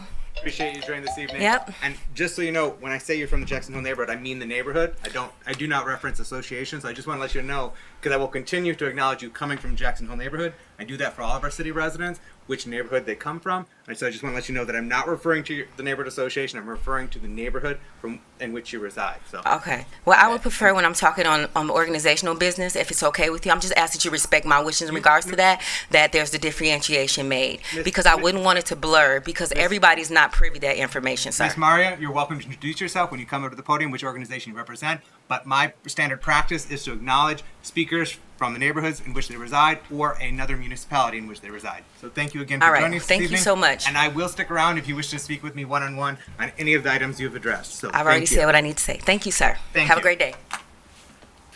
All right. Next up, we have Mr. Alan Gerwitz joining us from the Sheldon Park neighborhood. Sheldon Park. Thank you for allowing me time to speak here. Muskegon, I've lived here more than half my life now, and I'd be hard pressed to find any city in Muskegon or I'm sorry, in Michigan or the northern tiers that has better maintained roads in especially the winter time. And I just wanted to give kudos to whatever road crew people are here. The people that work on the road crews are fantastic, summer and winter, and whatever we're paying them, it's probably not enough. So our roads are in excellent condition given what we have to go through, and I wanted to recognize that. Now, with that said, I come downtown from time to time, and it is a mess. And looks as though Dave Alexander has left already. He told me what his plan is. It's called New Urbanism or something. I've looked it up, and it seems to be massive steps backwards. Open up these streets. Do not close them down. Make it easier for cars to get here. Make it easier, please, for cars to park. I came down for a couple parties in the park, for Taste of Muskegon, for the festivals. I'm parking at 9th and Webster way out there. I get it, it's a big festival, that's fine. But if I'm just coming down here to go to a play or see something else, if I'm having to park 5-6 blocks away, that's less encouraging for me to come down here. And I think that visitors are less inclined to come down here if they can't get here and if they can't park.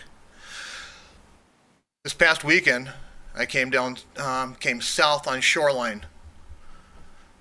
Took me 2-3 minutes to go from where you enter Shoreline over by Ottawa to make a left-hand turn onto 7th Avenue.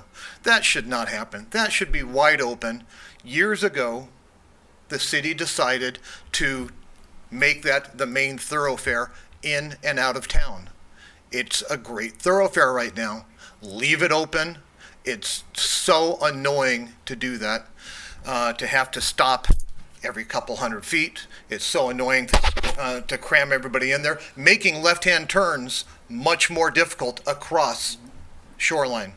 And on the last thing about this, on the roads and such, sometime right about now, we're all going to go home. The roads are going to be wide open. Consider giving up control on these traffic intersections and changing to flashing red and flashing yellow. Laketon, between Seaway and the highway, you probably only need one control light there at Getty. Other than that, it could be just reds and yellows. Same thing at Crescent and Apple. Thank you, Mr. Make Gruitz. it easier for people to get around town. Thank you. Mr. Gruitz. Appreciate you joining this evening and sharing your perspective. All right. We have Vina Coleman joining us from the Jackson Hill neighborhood. Welcome, Miss Vina. You have 3 minutes to provide your remarks. I just want it to be known that what you guys said about Frebel, if that's the case, keep it as is. Don't go making any more changes. I know when we first started this, it was a great big fight. And I came to the realization that, yeah, I didn't mind the building being built on, fixed up, but the field should be left alone. And when I found out that the field would be left alone, it made me very happy. So I want to make sure that you guys keep it like that. Me and the animals will thank you. Me and my kids will thank you. And the neighbors that don't exist will thank you because they don't need to see how we go to the mailbox in the morning. And with that being said, I just want to know if the apartment complex, if Samaritan does get it, who will be their target audience? Will it be the 55 and older, or will it be small families, or what? Thank you, Ms. Vina. It's not Q&A right now, but we can connect you with staff to address your questions. Oh no! Every time I try to talk to Mike, he be running away. Mike, you be jetting like you Usain Bolt. He's still around, so he's not going anywhere. Okay, because I want to make sure that field ain't being built on. Because that was my fight in the beginning, and still is. I don't want the neighbors. That's it. See, I was short and sweet. Thank you, Ms. Vina. Don't go anywhere, though, because Mr. Franzik is still around, so he can speak with you after the meeting and answer that question for you or give you some insights. All right. Oh, that's cute. Is there anyone else in the audience that wishes to give public comment at this time? Or are there any other forms that have not been passed down yet? I think I got all of them. You don't have any more forms? No, Mayor. All right. The phone number has been scrolling. So, is No anyone calls, Mayor. any phone-ins? No. No comments? Okay. So, with that said, we did double check our website, and in terms of reference to public comment, I didn't see anything about the groups. So if we can chat afterwards, you can help us pinpoint where you saw that, so we can get that additionally think we found corrected. it there, yeah. We Deborah would found appreciate it. it. Deborah So did it. okay, so there were multiple points on there, and that one additionally will be corrected. So thank you. With that said, motion to adjourn. I have moved. Oh, wait, you have something? I have one question for city, and then for the manager, and then I'll make the motion. It would be great, Mr. Manager, if we could over the next couple of work sessions maybe have an update on what parking will begin to look like downtown, because there's a very valid point there. So as we begin to make some of these great changes and we're looking at these ideas and trying to collect data, I would love to see how staff has looked at amending parking and what that looks like for us moving forward in potential. Nothing that's a promise, just some great ideas so that our neighbors are aware of what could potentially be happening.